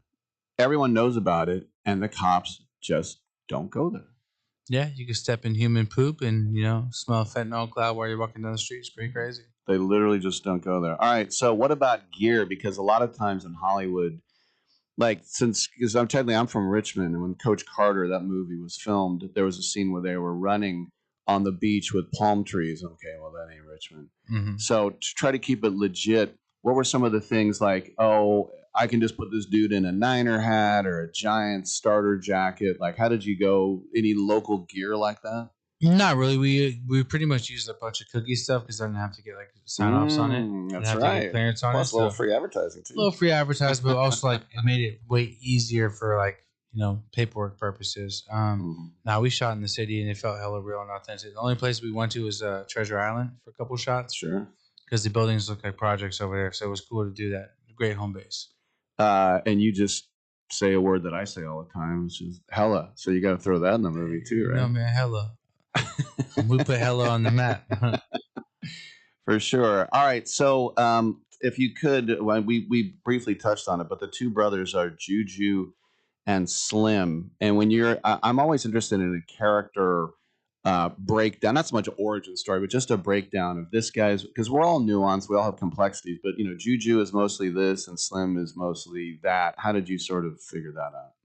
I just knew that like the dynamic was kind of familiar to me. Like, big brother Slim has a great future in front of him. He's doing this, he's playing ball, he's kind of popular, but also people really don't like people like that. They kind of hate on them. So that was kind of his character. He was going to get out the city and people wouldn't really like that. And then Juju, sweet kid, great heart, but he was around the wrong people. So he was easily manipulated and he was kind of just thought everyone was his friend. He had to learn the hard way, but he ends up leveling up. So if you see the movie, you understand. Any Muni or Bart shots? No. I do want to put a bunch of Muni and Bart shots in the next film, though, because I used the Muni baby myself. I was on Muni all the time. I'm still a Bart baby. Yeah. Not so much a baby, but... Yeah, Bart's good. I used to take Bart to West Oakland a lot, but I feel like the Muni thing is going to resonate. Well, I'm actually have a scripted series I've been working on about myself and the brand with a pretty big studio. I can't say who it is yet, but the first scene is on a Muni bus. So I plan on introducing it like that. That's cool. Yeah, it's funny because I remember Too Short in the 80s said that it was used to be called Oakland West. He's like, I can't get off at Oakland West. It's like, but you're from Oakland. He goes, yeah, but not that part. I'm from East Oakland. I'm glad, at least for my life, it's not as bad as it was. Yeah, it used to be really bad. Yeah. So for you, when you also, one of the things about locals is we also know what sucks about where we're from as well. Like, did you point out some things you'd like to see changed? In the film? Yeah. Not really. I mean, we did talk about the gentrification a little bit. I miss the old city. I miss when it was like more family business and like more families. I feel like right now it's a lot of tech, bro, and a lot of like businesses that only make sense for certain neighborhoods. When I was a kid, we had my dad's restaurant, pizza place next door, movie rental place next to that. We had restaurants everywhere, coffee shops. It was like a good family type, business dynamic. But I feel like we go to that neighborhood now, it's all like clothing stores and stuff like that. Right. What do you think of West Portal? Because there are a lot of, they're not chains. They're all local places. It is a little kind of hoity-toity, but what do you think of that area? Because that's sort of Sunset. Yeah, West Portal's cool. I don't really spend too much time over there. There's a couple restaurants I like. Original Little Joe's, I think it is. Got a good Caesar wrap, good pizza. But I feel like that neighborhood's kind of it's a little uppity. Yeah. So your dad, you said he had a place in the Fillmore? Yeah, Fillmore in California. Before that was on Fillmore and Pine. Wow. That neighborhood's changed a lot. It's changed a lot, dude. Right. So what were you guys serving? Burritos. Oh, it was like a taqueria. Yeah, Mexican place. It's called Me Burrito. Me Burrito. Yeah. What years was that operating? Man, he was popping off in the 80s, 90s. I'm sure I went there. Early 2000s. Yeah. Linda Ronstadt, Robin Williams used to go there a lot. Wow. Yeah. Linda Ronstadt, Latina, by the way. Yeah. I don't know if a lot of people know that. Yeah. I love Linda Ronstadt. All right. Before we let you go, how do people find you online and listen to your music? Because you have a huge list, a voluminous list of musical accomplishments. Yeah, if you're looking for the music, just type in Berner, Berner, everywhere that music is streamed. And then for social media, same thing, Berner 415. That's on Twitter and Instagram. We have had Hannah Berner, the comedian, on the show. She spells it the same. Do you ever get people saying, "Hey, are we related?" Nah, man, she's not smelling quite like I smell. People already know what time it is with the real Berner. Nah, I was like, So I always think, because to quote Scorsese again, and I don't know if he coined it, but he always says that movies aren't completed; they're abandoned. In other words, you always want to tweak something, you always want to fix something, you want to take something out. You're like, oh, I got to put this back in. But at the end of the day, you just got to say, look, this is the best I can do. I got to put it to bed and move on. When you watch the movie now, and I'm sure you've seen it 50 times, but as you watch it now, do you think, I can't make this any better, or I can't make this any worse? Like, this is exactly what I wanted. no, not for this first one. Every time I watch them, I think about all the things I wish I would have thrown in there. I wish I would have been a little more stern on having to see through. There's things that's just in the back of my mind only I know, and it drives me nuts. But that's just because I'm a very... You're a perfectionist for your own heart, right? Yeah. No one else sees it, though. I mean, everyone's like, I love the movie. I'm like, if you only knew what I could have thrown in there. Well, that's just like when you do a show like this, if you make a mistake, unless it's egregious, just move on. Just don't point it out as well. That's how I am with my music, though. With the music, I'm like I put it out, I'm like, that's what I wanted to do. But I've been doing it for, 25 years now? So by the second or third film, I think I'll feel good about what I put out. Good. And so you have like an agent and a SAG card and the whole thing now? I don't have an agent. I don't have a manager. I don't even know what a SAG card is, but I just know I have the beautiful people at Lionsgate, and hopefully I can just keep working with them. And I haven't had a manager or agent for hella long. It just doesn't make sense. Yeah, and Lionsgate, that's big, man. It's amazing. So I have to pinch myself. It's almost not real. I know. It's like, because you could say, well, this will be an indie film. No, this is Lionsgate. Yeah. No, I can't believe they even picked this thing up. All right. Well, everybody should check it out. You don't have to be from the Bay to watch Splash City, and this is in select theaters right now. And you can also check it out on the 7th of August. It's going to be in some more cities as well. We've had Berner in studio. Congrats on the film. Thanks for coming in. Thank you for having me. All right, good stuff. I'm Rick Tittle. Come on back with Carmine Marino.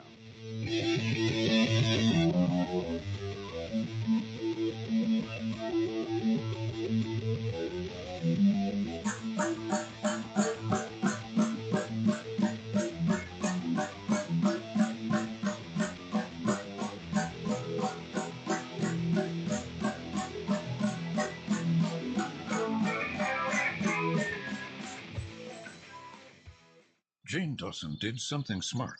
She saved hundreds on auto insurance switching to Progressive.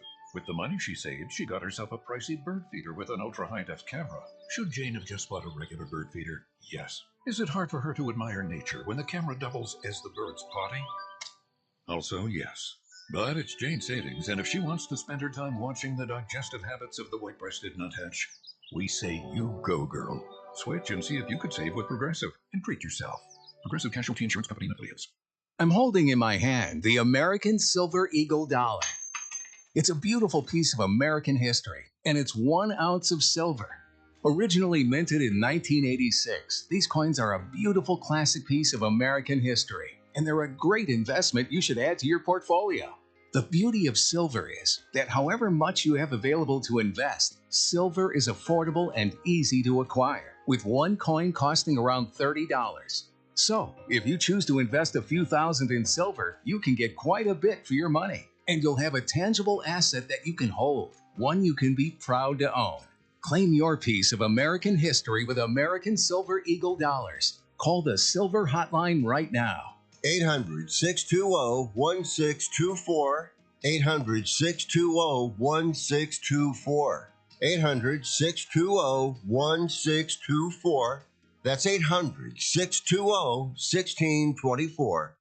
We call ourselves ASAP Travel for one reason. We can help you book a ticket ASAP. For those of you that don't know, that means as soon as possible. That means no wait time. You get through right away. No searching online. Our specialty is the lowest available fares on the big name airlines. You know them. We can't tell you their names. You can fly domestically or internationally and save more money than you could if you call the airlines directly. Our proprietary software goes underneath the hood of the major airline booking systems and finds you the best rates available. So if you're ready to make your travel plans right now, business or vacation travel, we have all the major airlines, always at great rates. Call ASAP Trips and we'll have your ticket in your inbox in 15 minutes. Call this number now. 800-364-2984. 800-364-2984. 800-364-2984. That's 800-364-2984.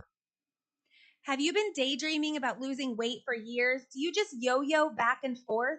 At Innovative Wellness Center, we have a holistic weight loss program that allows you to lose up to 20 pounds in 30 days. People are losing weight like crazy and keeping it off. It can be done from anywhere in the United States.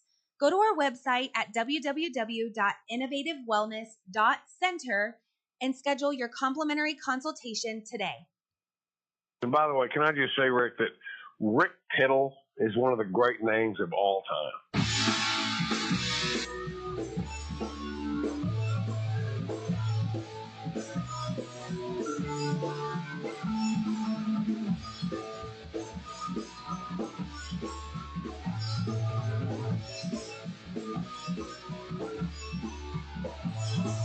People going nowhere, seeking for a ride, looking for the answers that they know inside. Don't be getting your granny panties all in a bunch. We got Rick Tittle up in here. All right, thank you for that. Steve-O in studio coming up in a half hour. We are always quite enamored with our friend Carmine Marino from Pro Wagering. He joins us. We have a little extra time with Carmine today, and he is the guy who knows sports, especially the ponies. Carmine, welcome to the show. Let's talk about a very busy day tomorrow in New Kent, Virginia, because that is the home of Colonial Downs, and we will have the Arlington Millions Stakes. And I'm looking at the one-horse Dresden Row, Integration at 4, Burnham Square at 5. Those seem to be the ones getting the most love. Maybe a little Fort Washington, the 3-horse. What are you thinking? Well, Fort Washington is just an old war horse. This is such a great animal. Integration is trained by, and Fort Washington trained by McGahee together. Integration 6 made $1.8 million. Fort Washington earned $1.5 million in his career. Both will end up in Shed Row one day because they've had wonderful careers. Last week I gave you an upset winner in California. I think I'm looking at another upset winner today. I think Test Score is a horse that will definitely be dangerous in this race. I really like the 6 horse a lot. Grand Motion is the trainer. This is a really nice horse. She's earned over $2.2 million. And coming into this race, really, really, really good. I think this horse can get the distance. I really do. Yeah, I looked at Test Score, the 6 horse, who did really well at the Resorts World Casino Manhattan Stakes at Saratoga. That's a mouthful. But there were some question marks because 2 starts back at the old Forester Bourbon Turf, he ran very poorly. Was that just maybe a one-off, just a bad day? I look at it, maybe he was off 5 months, or 4 months, and he just had a bad. That's a great way to put it. And the horse that won that race, Rhetorical, ran a guerrilla race. If you look at the time in that race, 1:45 4 for a mile and 1/8 is incredible. I think that might have been a stakes record for that day. They came home in blazingly fast. But the next race in Manhattan was an incredibly fast race as well at a mile and 3/16 and 1:50 2. This is and Deterministic is probably considered a top flight horse for the division. So I think he bounced back royally, and he won his first start of the year down in Gulfstream. So I think this is a good spot. Another horse that could make some noise, although he's never gone the distance before, is number 7, Mercanti. Now this gelding is coming into form right now. This is a horse that I would give a shot to for a price. I'm not sitting here saying he's going to win, but I think he could pick up a check, and he could definitely complete the exacta.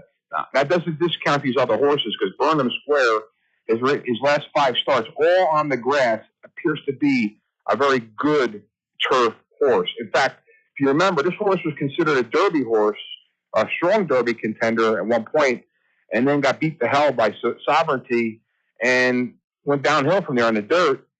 And all of a sudden they decided, let's try the turf.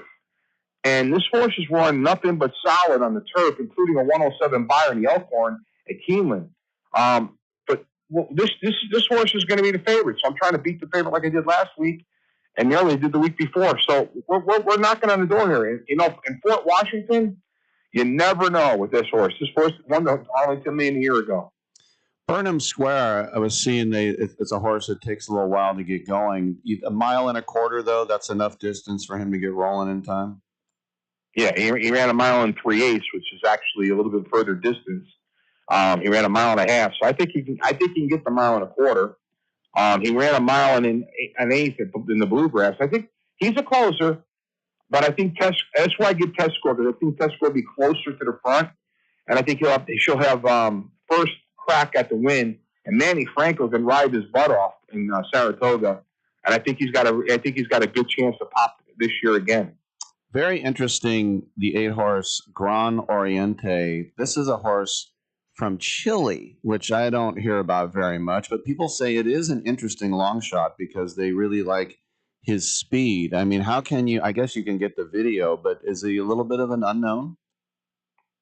Yeah, he's a bit unknown because he hasn't run in really a Grade 1. He ran in the Breeders' Cup Mile last year and got beat by some great horses and didn't really run bad. Only lost by about 6 lengths, which was not bad at 115-1, and got bumped around.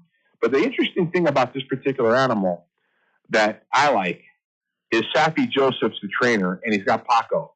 And Paco is winning at a 25% clip at Colonial, and this is a great combination. And here's the other thing that to consider. This horse is running the grass 11 times and 7 for 11. I just felt that we should be shooting craps. But this horse has won 3 in a row, 4 out of his last 5. He is a contender. Do you also look at because there's a lot going on at Colonial Downs, you got the Beverly D Stakes and you got the Secretariat Stakes. You want to talk about those? Absolutely. Which one? You pick the first one you want to talk about. All right, let's talk about the Secretariat Stakes, $500,000. Turf Star is 6-1, as is Conducted. Supercharger 7-2. After that, it gets a little bit long shotty until you get all the way to the 9. Alpeland, which is Javier Castellano is going to be in that one. How do you see that race? This Alpeland is a monster. Okay, when he got beat in the American Turf, it wasn't as easy a trip. But this horse has done nothing to embarrass himself in his last 8 races. I mean, this is a nice horse. This horse has won 6 out of 8 races, out of 9 on the turf with 2/3. This horse just keeps getting better and better. His Buyer numbers are improving. This is a great little 3-year-old gelding. This horse is going to be around for a while. Castellano has done this. This is Castellano's probably his best shot at winning some big money this year, as far as on the grass. And he's a good grass jockey. Another horse to consider, depending on who you ask, is the 6-horse Infiltrate. He's trained by Brendan Walsh, who's been having a monster year. Great grass trainer. Horse has got great grass pedigree. Out of Oscar Performance, whose her grandfather's Kitten's Joy, and Kitten's Joy is a monster trainer. This is a horse that has a legitimate chance to make some noise in this race and be very dangerous, something to consider. And then when you talk about the inside horses, Turf Star, Grand Motion again. This is a horse that's dropping out of a Grade 1 and got blown out. But before that was running decent. But I would probably look at others. The horse to consider at a price, you could look at Jose D'Angelo on the 2, Conducted. The problem I have with him, he's been laid off since October. But his workouts are really, really good. He showed some sign. He's going to be on the front end. And if he gets loose on the front end, speed could kill. And with Paco Lopez, anything's possible. You know, I'm looking at Supercharger, the 3-horse, shipping in from Kentucky, and it's the Cherie DeVoe year. I mean, we always, as you were saying earlier, you look at these, Walsh and Gaffleone on the 6, you think, oh, that's a good combo. You're just talking about Manny Franco on a Cherie DeVoe horse.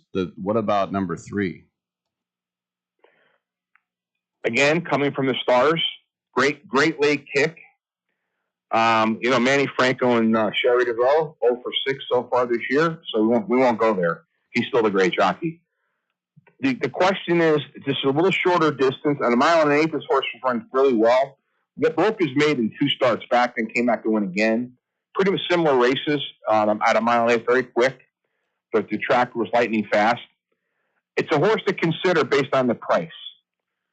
If the horse is 7-2 or greater, I would probably consider Supercharger. If the horse is under 5-2, I may look elsewhere for a price. All right, let's talk about the Beverly D Stakes at a glance as well here. $500,000 also at Colonial Downs tomorrow. There are a lot of horses in this race. There are 12. There are none of them really stick out except for a couple. You got the 8-horse Stellify, Brad Cox. There's Franco again. Give me another Velasquez in Motion. And then I guess if you wanted to get the show horse, maybe all the way out at 12, Way to Be Marie. How are you looking at this one? Way to Be Marie is a nice animal at the 12 spot. The problem that horse is facing is he's going to be on the far outside. And generally, this horse likes to be in the mix in the top 3 to 5 position. From out there, this horse is going to have to extend himself or herself early enough to get into position, maybe exert herself. Storm Miami is going to go to the front for sure. This is the front runner. Stellify is a speed demon. Now, she ran a respectable race in the Breeders' Cup, but got beat by monsters. Okay, and she even got checked and pulled early and still got beat by 5. But before that, had a beautiful 4-race winning streak. This is a Brad Cox horse. Manny rides well for Brad. This is a horse that's really good. Exception, horse has been off since November. And although Brad has a 25% win rate on a horse that's been laid off for 180 days or more, it's an interesting consideration. You have the 7-horse, Pin Up Betty, coming into this race off of a nice win. A nice horse, a very nice horse, a closer. Give me another with my man, J.R. Velasquez, who always seems to put his horse in the right spot. I believe should have maybe in the right spot here to upset. And if this horse is 9-2 or better, very dangerous. When you look to the inside, again, you got Brendan Walsh with teaming up with Tyler Gaffleone. Again, my problem with this horse is he hasn't been running against better competition, but he did run against decent competition a year ago. So you might want to give this horse a consideration. Last year ran 3rd at Colonial in a cheaper race.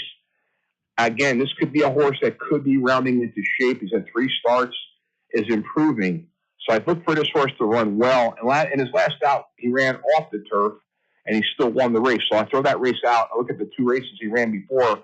He ran very solid. So at 8-1, this is a horse you would want to consider. This is your kind of horse. That's the 3-horse, yeah. Something About Her. I saw a little thing saying sneak the 3-horse into the trifecta. How about that? Yeah, I would do that. Yeah. I definitely agree with that. I would definitely do that. Pro Wagerings, Carmine Marino. That was pretty good. We had 3 full races to talk about. A busy day for you tomorrow, my friend. Have a good one. We'll talk to you next week. Have a great one. Let's just cash those tickets, babe. Just cash those tickets. Go up to the window and cash those tickets. Very good. All right, man. I'm Rick Tittle. Let's take a break. Come on back on Byline.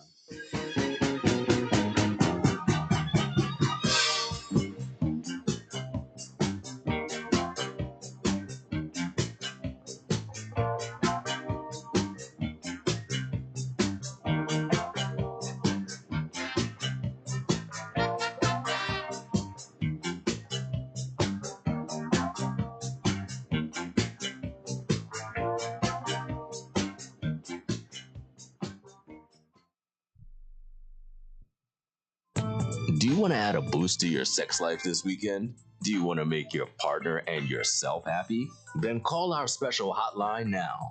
We'll sell you those little pills that work below the belt for less than $1 a pill and deliver your package in a few days, just in time for the weekend. Our pill delivers almost the same results as expensive pills for less than $1 a piece, and you don't need a prescription. And ask about their buy 3 get 3 free offer. What are you waiting for? Boost your sex life and have a great time now. Less than $1 a pill, discreet delivery in a few days, and a buy 3 get 3 free offer? Dial this number and save it now. 800-245-2751. 800-245-2751. 800-245-2751. That's 800-245-2751. Paid for by the Pharmacy Shop.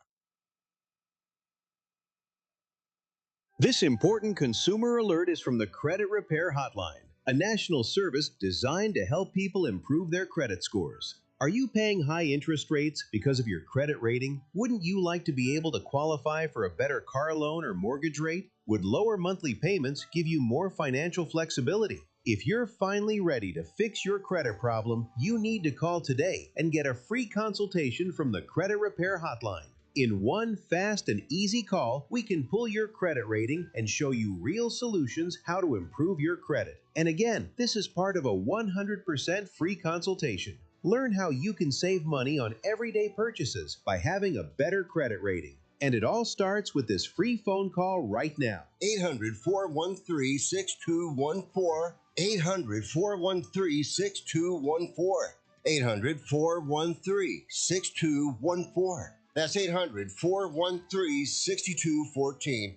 Lower your car payment today. Lower your car payment today. Yes, you heard us right. You can lower your car payment right now by making this free call and save up to $1,400 a year on your current car payments. Think about your current car payment right now. What's that costing you per year? Now think about what it would be like to put an extra $1,400 back in your pocket. That's the average savings our customers experience. We can help you drive the same car and pay less every month by lowering your car payments interest rate to as low as 4.67%. At Rate Genius, we can work with you to refinance any car payment. If you qualify, it costs you nothing to find out how you can lower your car payment. To learn more, call this number right now. 800-832-2816. 800-832-2816. 800-832-2816. That's 800-832-2816. I'm a pretty normal guy. I do one weird thing. I like to go in the women's room for number 2. I've been caught several times, and I have paid dearly.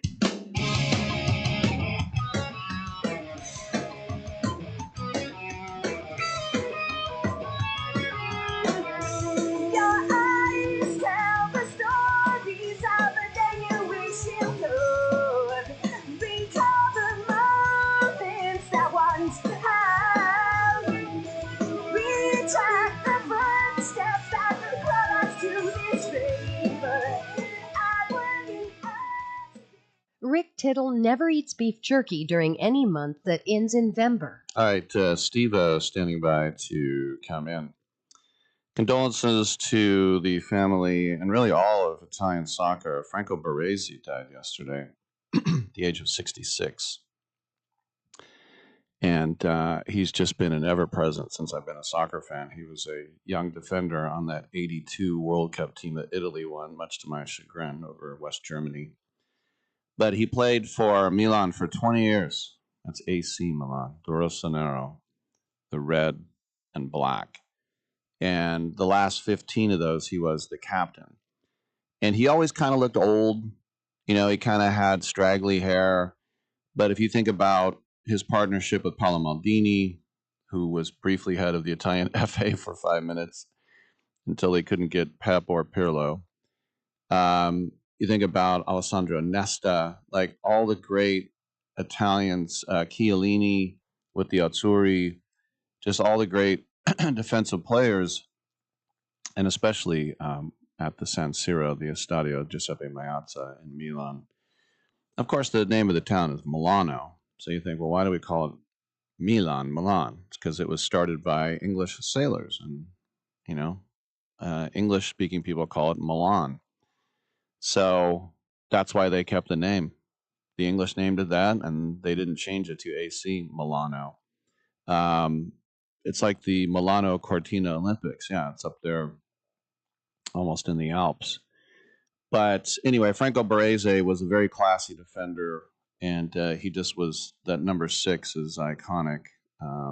And, you know, they don't retire jersey numbers in soccer. I don't know why they just, well, I do know why, because there's only a couple you're supposed to go 1 through 11 in the old days. But if anybody had an iconic number in the history of Italian soccer, it is Franco Baresi, is number 6. I'm Rick Tittle. We'll take a quick break. We'll come on back with Steve-O.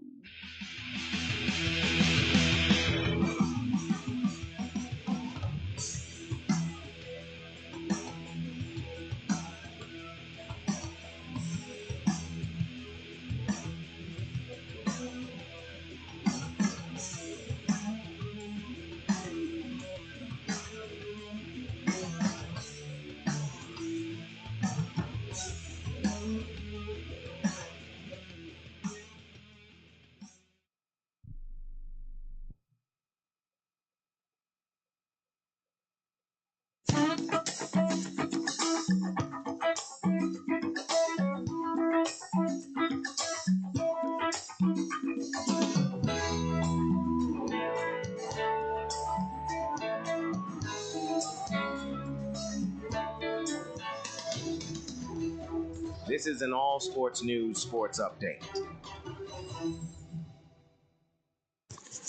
I'm Brennan Cafferty. For most college athletes, the final game of their career won't be played in a professional stadium. That is why universities are placing increasing emphasis on preparing student athletes for success long after their playing days are over.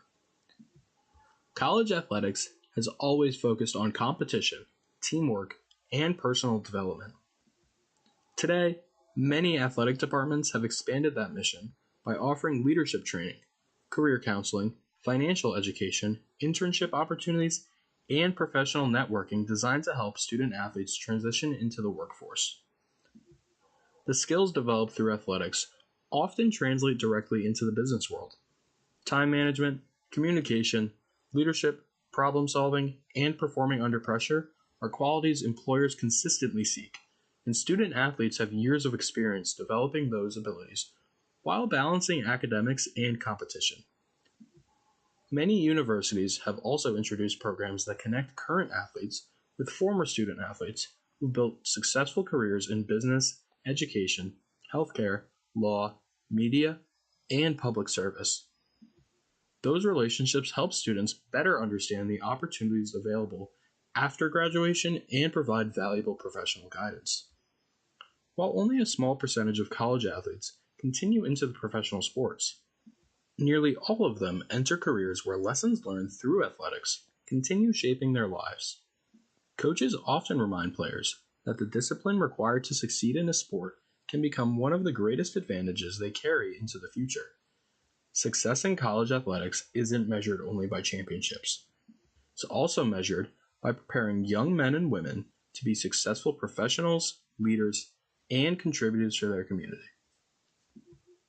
In other sports, lacrosse continues growing throughout the United States as schools, youth organizations, and colleges introduce more opportunities for athletes to participate in one of the nation's fastest growing team sports. Participation has expanded well beyond its traditional regions, with new programs appearing in communities across the country.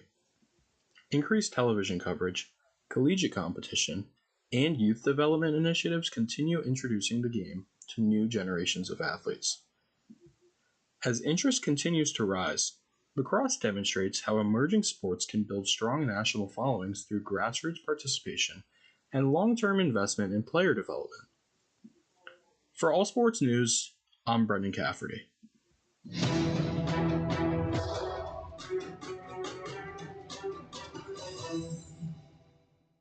Have you been daydreaming about losing weight for years? Do you just yo-yo back and forth?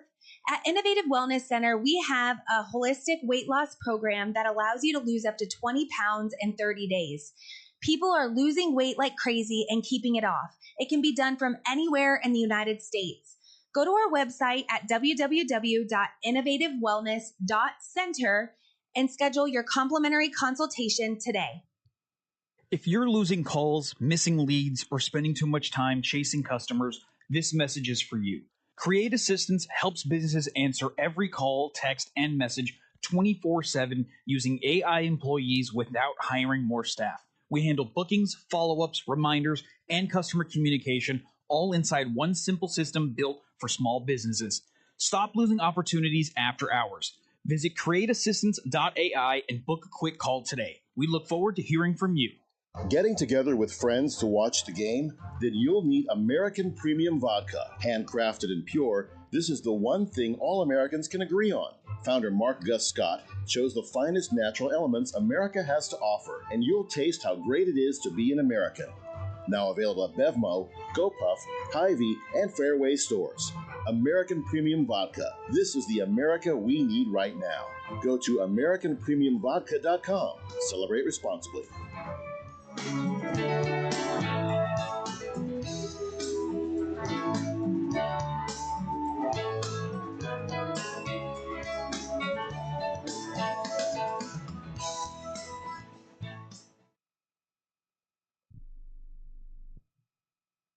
Caddy didn't come from a textbook. Before we started it, we were quoted $60,000 for a piece of software our business needed. So instead, we sat down with our own AI setup and built the whole thing ourselves for just a couple $100.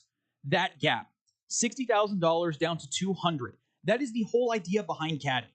And once we saw what was possible, we could not unsee it. We built it into a system, and now we build it for other businesses too.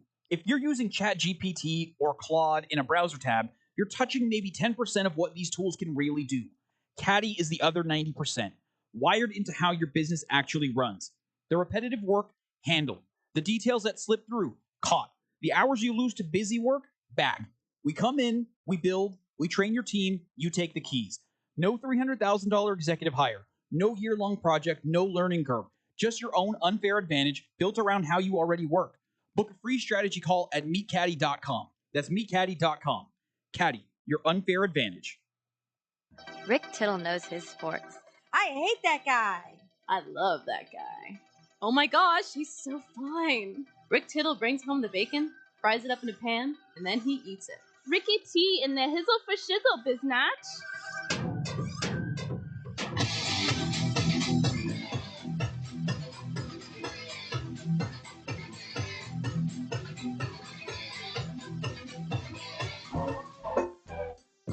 Thank you for that, Steve-O.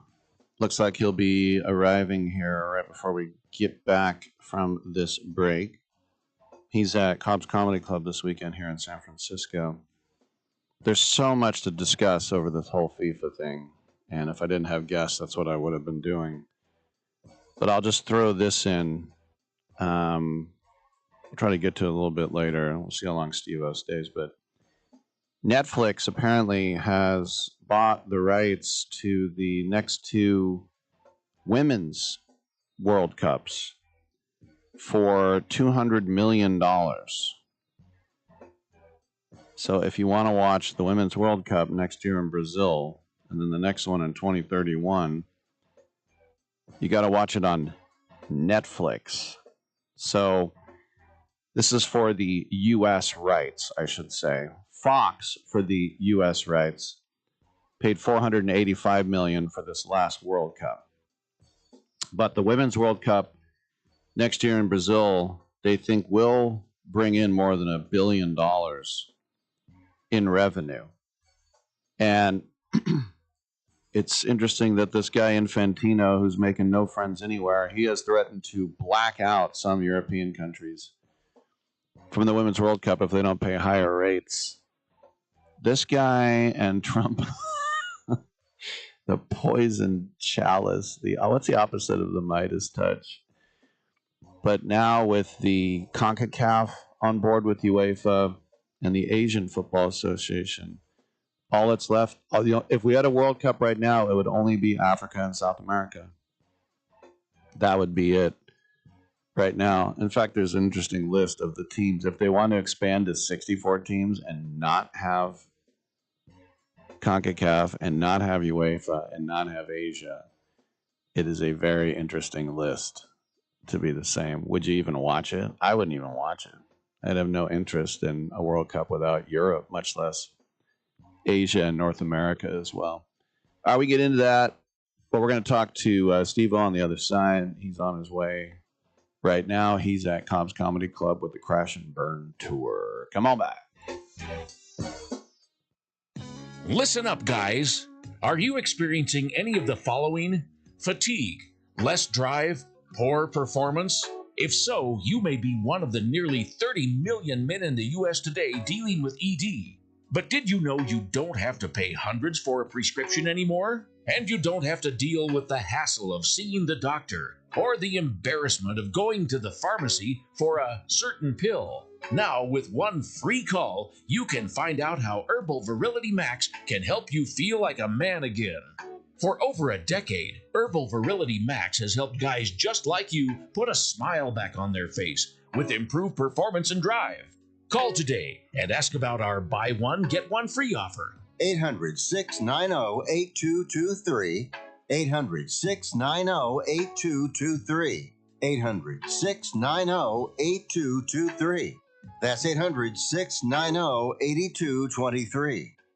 I am an American veteran. I'm proud to have served this country. Helping veterans is something all Americans can participate in, and it's as simple as donating an old car that you have sitting around. When you call the Veteran Car Donation Program, they'll explain how their program works, and then arrange a time they can come and pick up your vehicle for free. Running or not, it doesn't matter. They take cars, trucks, motorcycles, or vans. As a veteran, show your support by donating your car and get a tax deduction in the process. Call the Veteran Car Donation Program right now. They'll come and pick your car up for free, and you'll get a tax deduction in the process. Call the number we're about to give you right now. Thank you, and God bless America. 800-887-1097. 800-887-1097. 800-887-1097. That's 800-887-1097. Proceeds support Heroes on the Water. Let's be honest. Most businesses don't struggle because demand is low. They struggle because their back end can't handle growth. Leads come in, but follow-up is slow. Calls get missed. Appointments don't get confirmed. And everything lives in different places. So even when marketing works, revenue doesn't scale. That's a systems problem. Create Assistance fixes this by building a done-for-you CRM and automation system that captures every lead, follows up automatically, confirms appointments, and keeps everything organized in one place. And only after that foundation is built, AI voice and chat employees get added on. If your business feels chaotic behind the scenes, it's time to fix the back end. Visit createassistance.ai and book your call today. Or you can call or text 515-500-2224. Again, that's 515-500-2224. We look forward to hearing from you. Titillating Sports with Rick Tittle. Rick Tittle is a genius, the best show ever. He's so wonderful, genius, the best show ever. He's so wonderful. Titillating Sports with Rick Tittle. Rick Tittle he's so handsome, he's a genius. I am so excited to be back on the Rick Tittle Show. All right, thanks for that, and welcome back to the show. Rick Tittle with you, coast to coast and around the world on the American Forces Radio Network, 500 outlets, 177 countries. You know the military, they love watching Jackass. I know I love watching Jackass, and we love our guest who's in studio, and you can see him on Twitch and YouTube right now on camera. It's Steve-O, and he's here because he's in town. He has 2 shows tonight at Cobb's Comedy Club, 7 and 9:30, and tomorrow night, same times. It's part of his Crash and Burn tour. Steve, I was going to say, you were in studio here. It was like 10 years ago. Yep, I saw they pointed out my signature on the wall, and I can tell when a signature happened, at least to the degree of specificity of before 2014 or after 2014, because despite doing this same signature since way before anybody wanted it. It took until 2014 for me to realize that I was actually drawing a penis just about the whole time. It was 2014. This guy came up to me after a show. He's like, dude, I got your autograph tattooed on me, and it's a D. And I looked at it, and I was like, oh, my God, right there. It was right before me the whole time. The way I do it, it looks like... That was subconscious. Yeah, and so in 2014, I started really making it deliberate and leaning into it. And that was an early dickograph on the wall. Dickograph.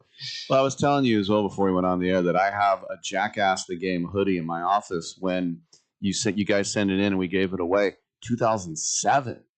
2007 was when it came out. Yeah, I was telling you that the mic right here. I got clean and sober in 2008. So 2007 was a particularly dark year. It's always darkest before the dawn. Right. And I remember being really indignant with everybody telling me that I needed help because we had Jackass number 2 come out in 2006. It was number 1. It made like a great deal of money. And my back end money was pouring in from the 2006 release of number 2 and that video game. Like put more on top of it. And my story was, how could I possibly have a problem? Look at this year I'm having. Yeah. Did you ever get to the point where, I don't know how rich you got, and that's your business, but do you ever get to the point where you had like $100 bill and you're like, here's a tip, like it didn't mean anything? I think it's called spending, but I think, this is really funny, man. I heard that snorting cocaine through $1 bills was came with the risk of contracting hepatitis because $1 bills get handled so much more than other bills. They're germy. So I intuitively thought that the safer way to avoid contracting hepatitis was to snort cocaine exclusively through crispy $100 bills. And I was such an absolute disaster that I think it cost me more in leaving rolled up $100 bills around and forgetting them than what I actually spent on the cocaine. Now, your second book, A Hard Kick in the Nuts, What I Learned from a Lifetime of Terrible Decisions, would that be one of them? What? The $100 bills laying around, or that didn't even make the book? I don't even think I've ever really told that story at a public level. It's an exclusive here. Yeah, but I don't know. I don't really want to like get too braggadocious or anything, but I'll say this. I sell merch at my shows, and I've always been like, my dad was a successful businessman, and I always really want my dad to be proud of me. So as soon as I started selling merch, it was like, Dad, like with my dad and my bookkeepers, the accountants, like it was always like the numbers here, and like just reported every little penny, not as much to be like, law-abiding, do the right thing, more to brag to my dad, like, Dad, I sold this much merch, we collected this much cash, and all of that cash, just from the merch sales, the cash is, most people pay with card, but the cash that comes in has made it so that I've not needed to use an ATM machine in, I'm going to say 15 years. Wow. I've never did, Well, I hope you have a safe. Yeah, yeah, man. Well, your dad, I mean, you moved all over the world. What kind of business was he in? He started, so funny, on a podcast, I might be like, hey, can you cut that part out? But we're my dad, when I was born, in England. I was born in England, 6 months old. My family moved to Brazil. We lived in Rio de Janeiro because my dad became the president of Pepsi Cola. Oh my in all of Brazil. Oh, that's huge. It was a big deal. Yeah, my parents were living the life. We they were just partying, having a great time, and so I was from from 6 months old.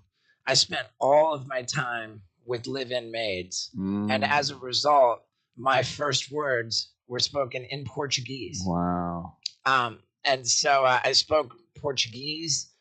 And then when we were 2 years old, my dad got a promotion to like the president of Pepsi Cola in I don't know, a bigger region, so Central America, whatever. So we moved to Caracas, Venezuela, Wow. where I spoke fluent Spanish in nursery school. Is it still with you? No, but I spoke Portuguese in my sleep at summer camp when I was 11. Wow, how cool. There was some You're like, kids futebol, juego futebol. Yeah, so I learned 3 different languages by the age of 3 Wow. and forgot 2 of them completely by the age of 5. Well, it's natural. I grew up in 5 different countries. England, Brazil, Venezuela, America, and Canada. Where were you in Canada? In Toronto. Okay. Yeah, my dad was the president of Nabisco Jeez, in Canada. The National Biscuit Company. Yeah, and he got into after working for Pepsi. My dad became a big tobacco CEO. He worked for R.J. Reynolds Tobacco.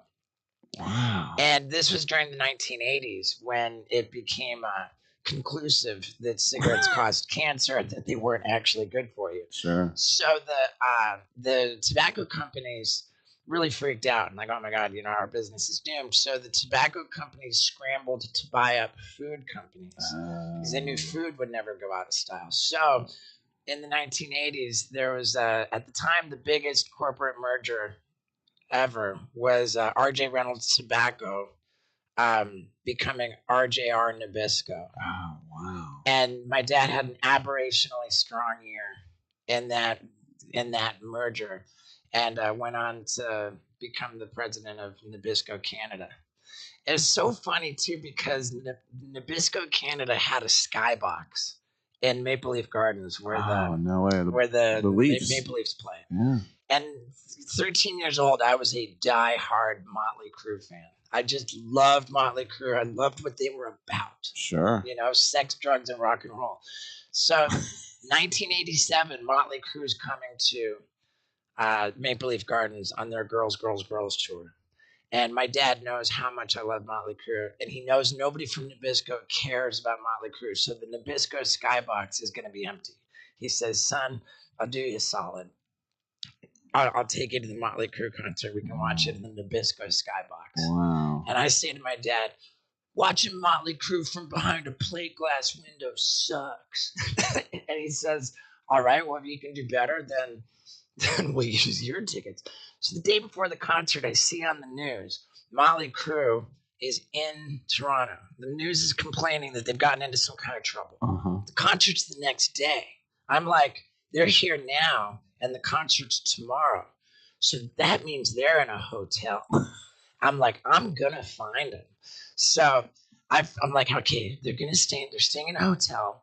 They're not going to check into a room like I'm Nikki Sixx. Right. Or use their real names. Nikki Sixx isn't going to say I'm Frank Carlton Ferrano.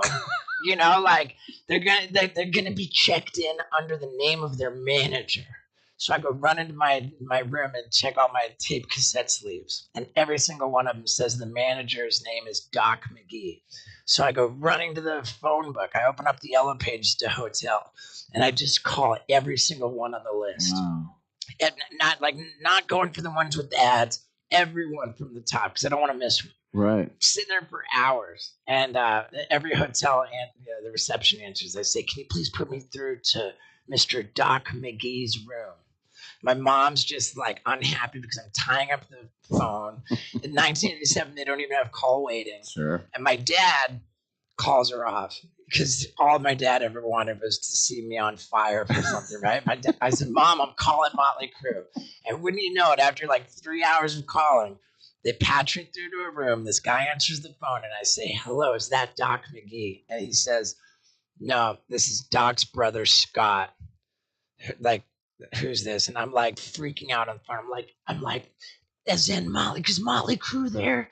And you can tell the guy's annoyed. He's like, how'd you get this number? And I'm like, I just called every hotel in the phone book. Wow. Like, and he says, are you kidding me? That's awesome.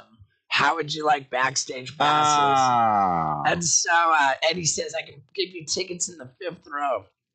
So my dad, we were chauffeur driven to the Maple Leaf Gardens. We get in the line with all the press people, get backstage passes. I did go to the Skybox to set my boom box next to the little speaker they had there to bootleg the show. Sure. and I got my photo taken. My dad took photos of me and Nikki Sixx and Tommy Lee in 1987. That is like one of the coolest stories. Have you ever told that story before? Oh yeah, that's a story that's for sure out there. Well, hold on to that thought here. Okay. We got to run to a break. Steve-O is in studio and he's on fire. Come on back.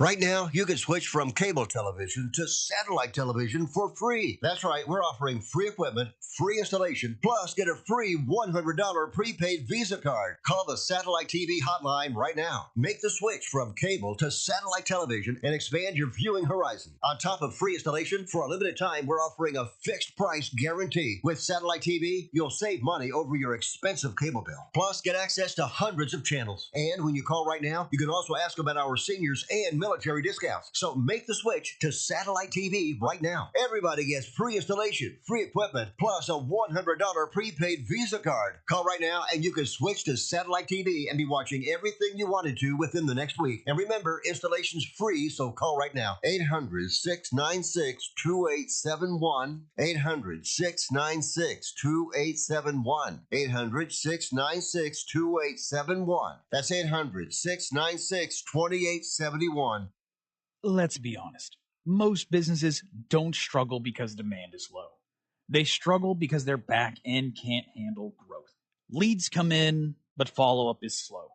Calls get missed. Appointments don't get confirmed. And everything lives in different places. So even when marketing works, revenue doesn't scale. That's a systems problem. Create Assistance fixes this by building a done-for-you CRM and automation system that captures every lead, follows up automatically, confirms appointments, and keeps everything organized in one place. And only after that foundation is built, AI voice and chat employees get added on. If your business feels chaotic behind the scenes, it's time to fix the back end. Visit createassistance.ai and book your call today. Or you can call or text 515-500-2224. Again, that's 515-500-2224. We look forward to hearing from you.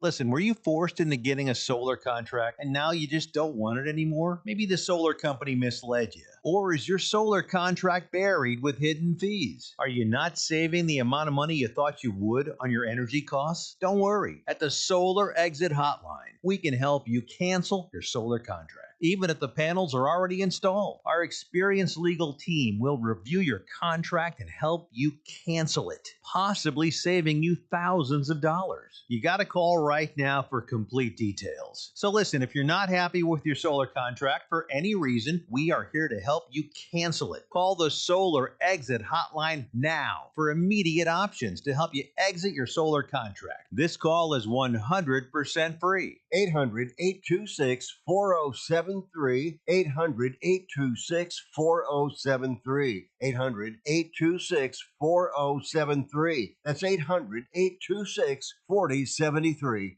Come after me! I'm a man! I'm 40!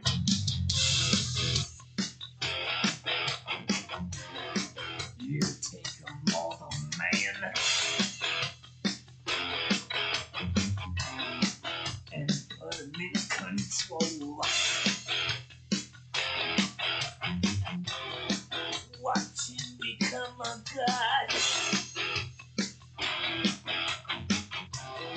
Watch people's heads roll.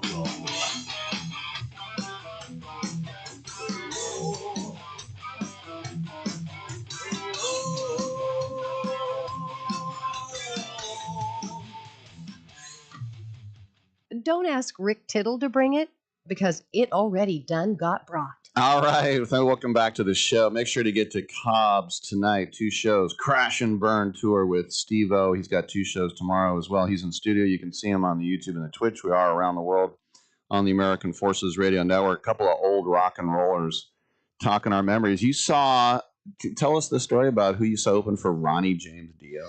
I saw Megadeth open for Dio. and that one, like, somehow I just, on my own initiative, because that's just the way I was. Like, I went to the Maple Leaf Gardens, like, hours before the show and tracked down Dave Mustaine.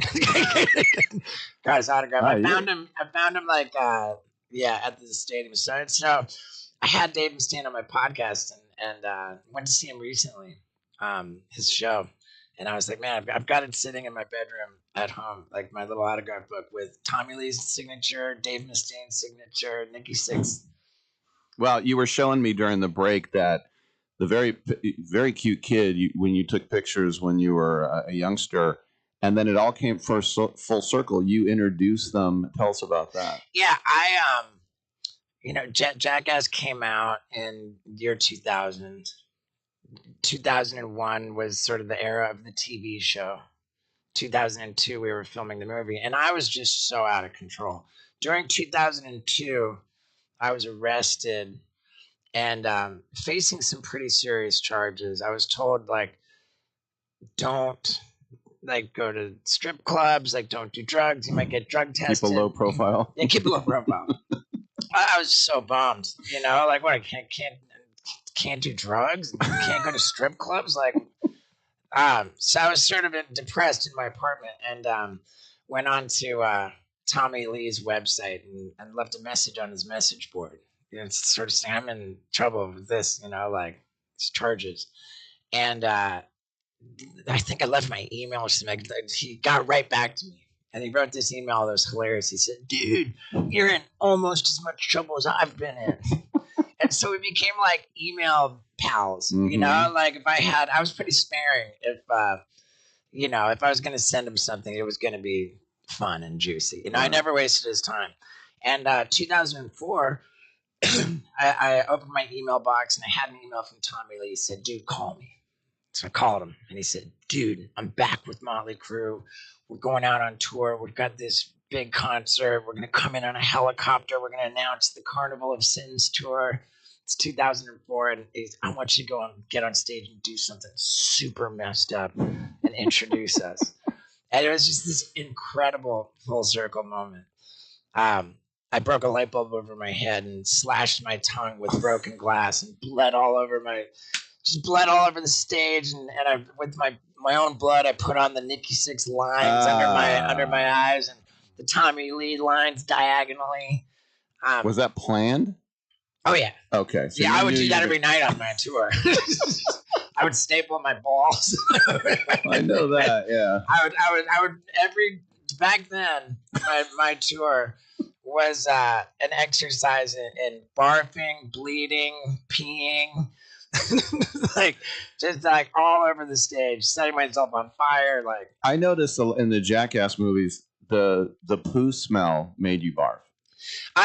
Everything made me barf. You're like, I've seen you barf probably 20 times. I'm absolutely livid that the Guinness Book of World Records has snubbed me year after year when it is so demonstrable that I have barfed on television and in film more than any person alive. It's just not a category. You can tell if it's fake. If they're holding it in their mouth and they spit it out, or maybe they'll have some kind of a pipe set up. But you can tell I'm really barfing. My favorite one, I think, no credit. That Preston, there's a tube you have, and there's like a little, like you're an astronaut. There's a couple of things that are funny about that. Is that number one, we had to barf twice because we weren't even set up yet, and I already barfed into the astronaut helmet. And number two, there was nothing to smell. There was nothing to smell. But the reason why I barfed is because I have like an overactive imagination. I think like I've got like a powerful imagination. So the idea that something's gross would set me off and I would barf. You know, See, and I would think you would be the least sensitive person. you know, like I don't make any sense, but this overactive imagination that made me barf so much, I believe also made me a premature ejaculator. Because much like if I thought something was gross, I would barf. If I thought something was sexy, my wiener would barf.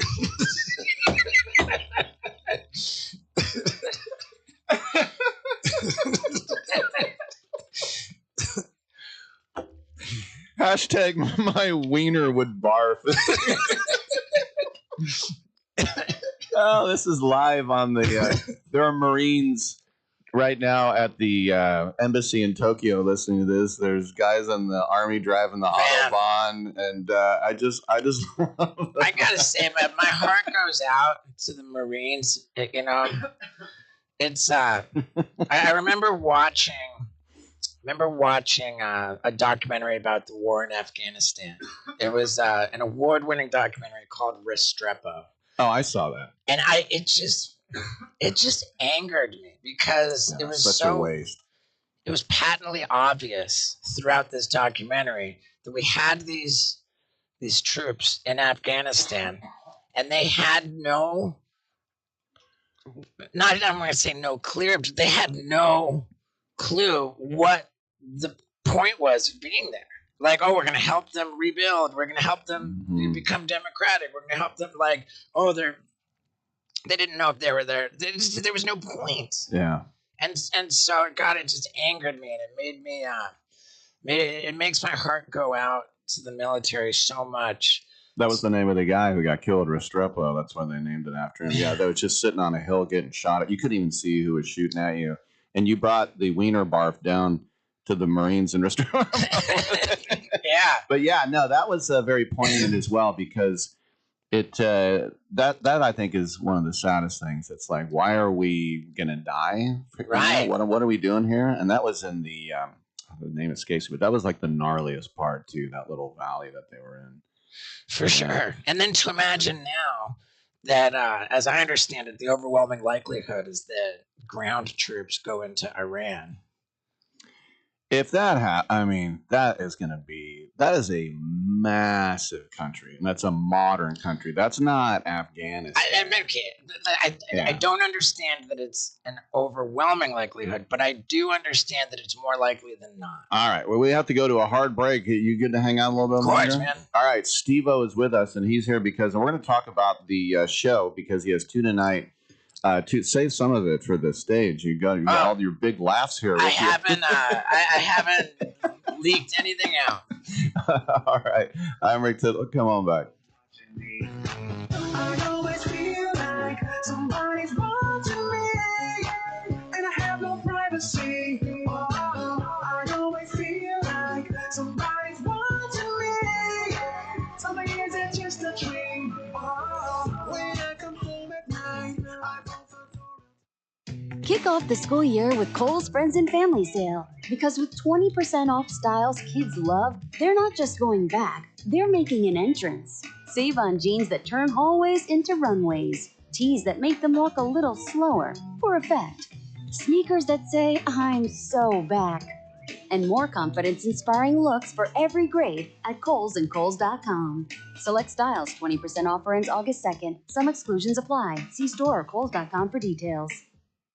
We call ourselves ASAP Travel for one reason. We can help you book a ticket ASAP. For those of you that don't know, that means as soon as possible. That means no wait time. You get through right away. No searching online. Our specialty is the lowest available fares on the big name airlines. You know them. We can't tell you their names. You can fly domestically or internationally and save more money than you could if you call the airlines directly. Our proprietary software goes underneath the hood of the major airline booking systems and finds you the best rates available. So if you're ready to make your travel plans right now, business or vacation travel, we have all the major airlines, always at great rates. Call ASAP Trips and we'll have your ticket in your inbox in 15 minutes. Call this number now. 800-364-2984. 800-364-2984. 800-364-2984. That's 800-364-2984.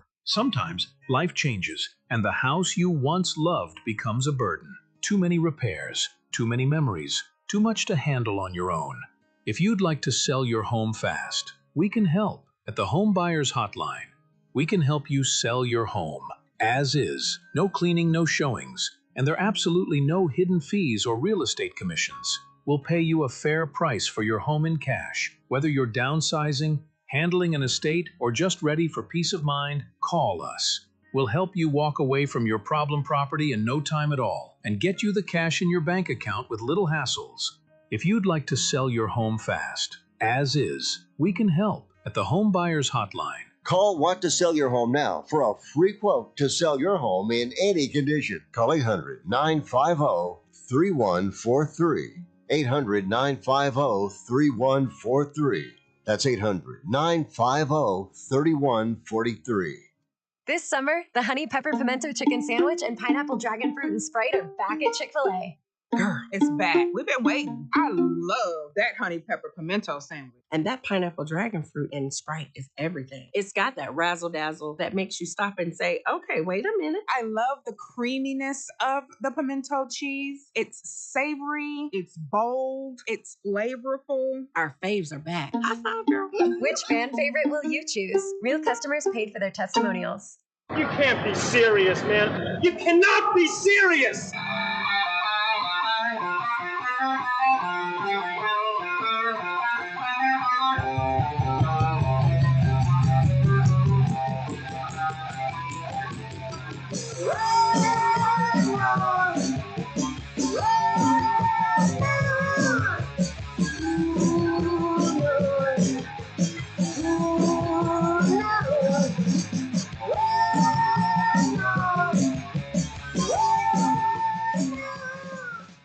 Rick Tittle's got a black belt in keeping it real. All right, I already had that drop way before I knew Steve-O was a Motley Crue fan. Steve-O is with us because he has his Crash and Burn tour. It's at Cobb's. He has 2 shows tonight, 2 tomorrow.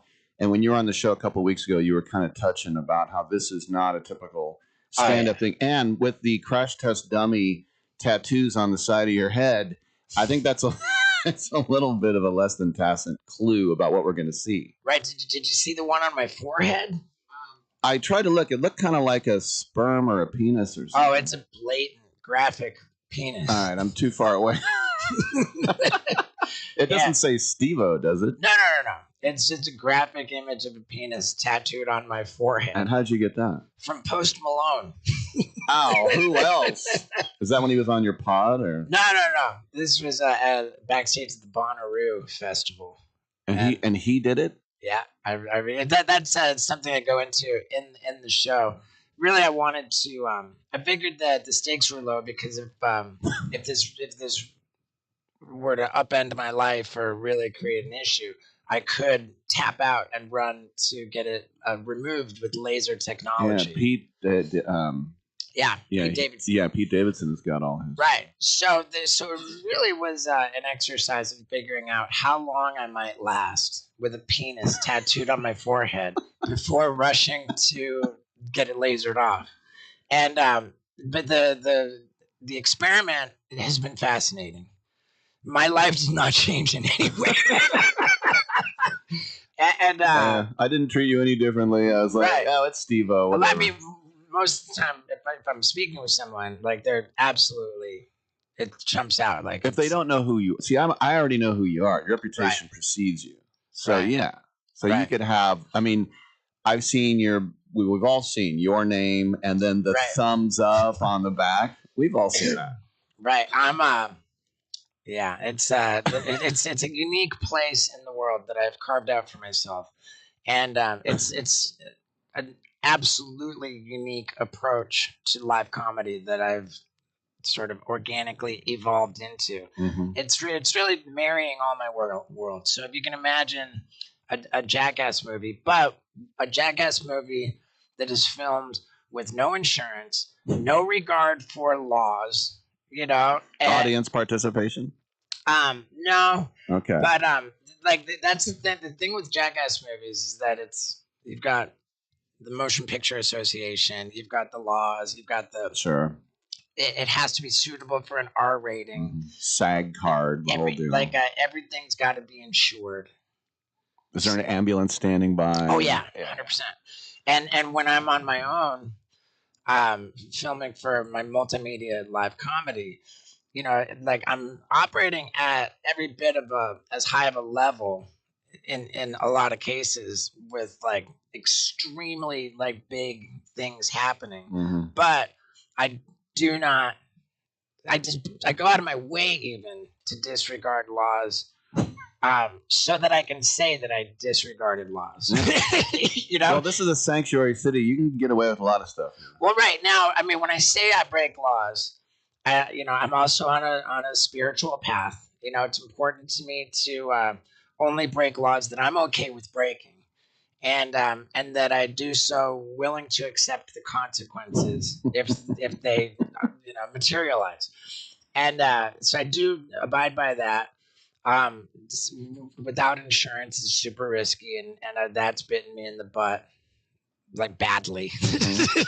What is some injury? Because I mean, I was just looking at a picture of you with both arms broken. Is there any? They weren't broken. That was from me having skin graft surgery on 15% of my body. Well, just what do you like an old football player? What do you carry with you? You know, like I'm so fortunate. Like You're fit as a fiddle. I'm pretty good. I mean, now, with that said, I am 52 years old.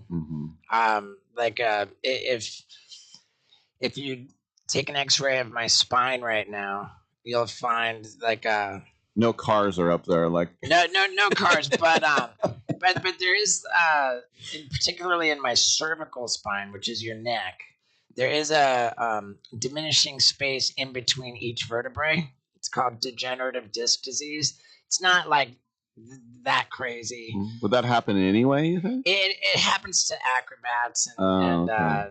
Maybe headbangers. Stuntmen. Yeah. It just kind of like I went to a chiropractor not terribly long ago. He took the X-ray. He was shocked because he was aware of what I do. He says, "Dude, you're Keith Richards." he says this X-ray shows that you're clearly not in your 20s anymore.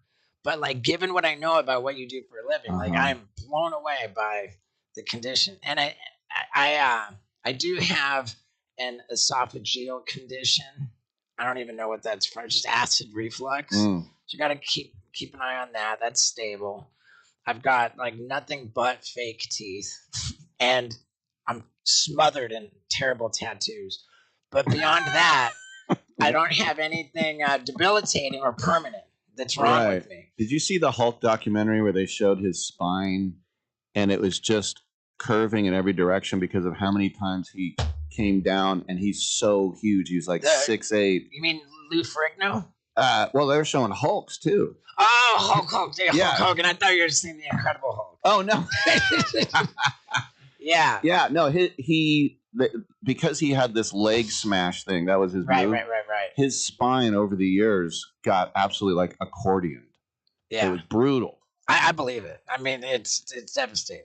What is the one, because you say you don't think about or you accept the consequences, like the penis on your head, and you're fine with it for the most part. What is the one thing that you did that because sometimes in the movie you can tell like Johnny will instantly regret, like, I wish I hadn't have done that. I don't know that that's the case. If something bad happens in a movie, or at least with Jackass, typically like the worse the outcome in the moment, the better the result on the screen. Yeah. So I don't know that there was much, but like lingering pain, like you're like, Knoxville's definitely had more blunt force trauma than any of us, and the golf cart, the bull flipping him. I mean, anytime that he's butterbean completely out cold and snoring, and there are way too many instances of that with Knoxville. But again, in the moment, it was terrible. On the screen, it was awesome, and I guarantee you, I can speak for Knoxville on this one. He doesn't regret any of it. No, absolutely. So, But now the regrets that I have, yes. There were times when, like I in the past breaking the law, and I wasted the time and resources of first responders. There was the two stand out as particularly egregious. The worst one being when I decided to protest against SeaWorld in Hollywood, nowhere near SeaWorld. I climbed up a 150-foot tall crane in the middle of Hollywood with I inflated this inflatable orca on which I had written SeaWorld sucks. And I was spotted climbing up this crane out on the boom, like what's going on? I got a backpack on, who knows when and cops start showing up. But I don't slow my roll. Cops shoving out, fire trucks are showing up, and more responders. And I inflate my whale, and then now there's a helicopter flying around. And, and I'm like, oh, the helicopter's not that close. Like, I'll go ahead and start blowing up these artillery shells that I brought. So I wanted to blow up huge fireworks that the kind that shoot up in the sky and then make the display. But I duct taped them to the crane itself so they couldn't travel anywhere. So right where I was on the crane, the display was made right where I was. And I used the inflatable killer whale as a shield to protect me from this exploding artillery shell. And by the time I was done, there were what was it? There was 18 cops, like a dozen fire trucks, a SWAT team, a helicopter. Did you have to pay for all that? Knoxville texted me the next morning and said, wow, this one's going to be expensive. Yeah. This one's going to be, there was restitution, there was, legal fees. And SeaWorld stayed open. But within a month from that happening, there was legislation passed which precluded SeaWorld from ever, what do you call it, breeding orcas ever again. Wow. Now, I'm not saying that I had anything to do with that, but I'm not saying I didn't. Right. Well, to me, I can see why you kind of regret that. But out here in San Francisco, all the time, people will protest. Like right now, like if it's Palestine or Israel, and you shut down the Golden Gate Bridge, and I'm like, first of all, everyone on the bridge is liberal and probably agrees with you. But the effect you have on other people's lives, just innocent. Now, the first responders, I don't feel as bad for them because this is their job. The only thing that'd be bad is if they had other emergencies. Yeah, if they were diverted from other emergencies. A house burned down because you were using an orca as a shield. Right, 100%, 100%. And this is maybe taking it a step further that isn't appropriate, but it occurred to me that it wouldn't have been terribly difficult to figure out that was just Steve-O up there. I was broadcasting live on Facebook, which was a new feature on Facebook at the time, and there was a large audience watching in real time everything that was happening. I just don't think that with the full might of the police force and all of their investigative prowess that it necessarily needed to be quite that overkill of a response. Other countries, they probably would have called out one sniper. That would have been it. All right, we'll take a quick break. We'll come back. We have a couple of minutes left and close it down with Steve-O at Cobb's. Come on back.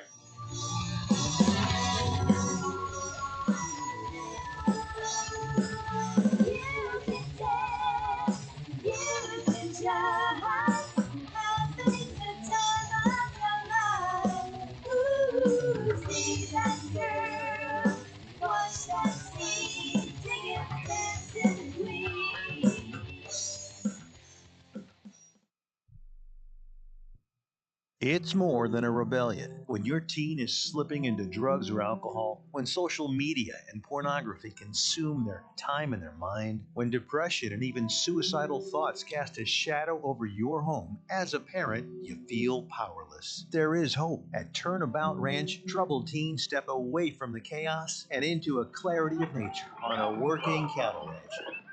Care for horses, learn responsibility, build trust, and rediscover purpose. It isn't theory, it's real work, real therapy, real healing. Families from across the country have found transformation right here, just when they thought hope was gone. If your teen is struggling with addiction, harmful online behaviors, even weight management, call right now and get the help you all need. 800-219-2494. 800-219-2494. 800-219-2494. That's 800-219-2494. Everyone likes a success story. All In Lid Company was started by two young entrepreneurs who wanted to build a premium hat brand around quality products and an inspiring mindset. That mindset? All In Lid isn't about what you wear, it's about how you think. Believe in yourself. This brand was created to inspire people to go all in on themselves, to chase the goals that matter to them, to bet on their vision, their work ethic, and their belief, even when the outcome feels uncertain. Founded at Florida State University in Tallahassee, the message quickly resonated with students who believed in the mentality behind it. Today, All In Lid represents more than premium headwear. It represents commitment, confidence, and ownership, a reminder to stop playing small and show up fuller for your goals. Their mission is simple: to inspire as many people as possible to go all in on themselves and their next chapter. Allinlid.com. Be sure to check it out. Allinlid.com. Lower your car payment today. Lower your car payment today. Yes, you heard us right. You can lower your car payment right now by making this free call and save up to $1,400 a year on your current car payments. Think about your current car payment right now. What's that costing you per year? Now think about what it would be like to put an extra $1,400 back in your pocket. That's the average savings our customers experience. We can help you drive the same car and pay less every month by lowering your car payment's interest rate to as low as 4.67%. At Rate Genius, we can work with you to refinance any car payment. If you qualify, it costs you nothing to find out how you can lower your car payment. To learn more, call this number right now. 800-832-2816. 800-832-2816. 800-832-2816. That's 800-832-2816. Look at me. Look at me. Don't look at anybody else. Don't look at the fat ass losers or freaks. You look at me!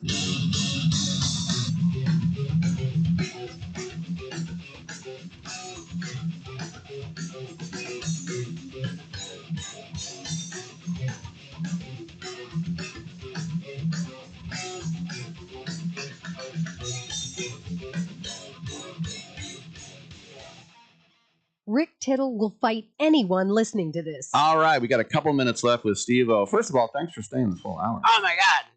It's an honor. Thank you for having me. Thank you so much. And And, we figured out it was in May of 2016 that you were last here.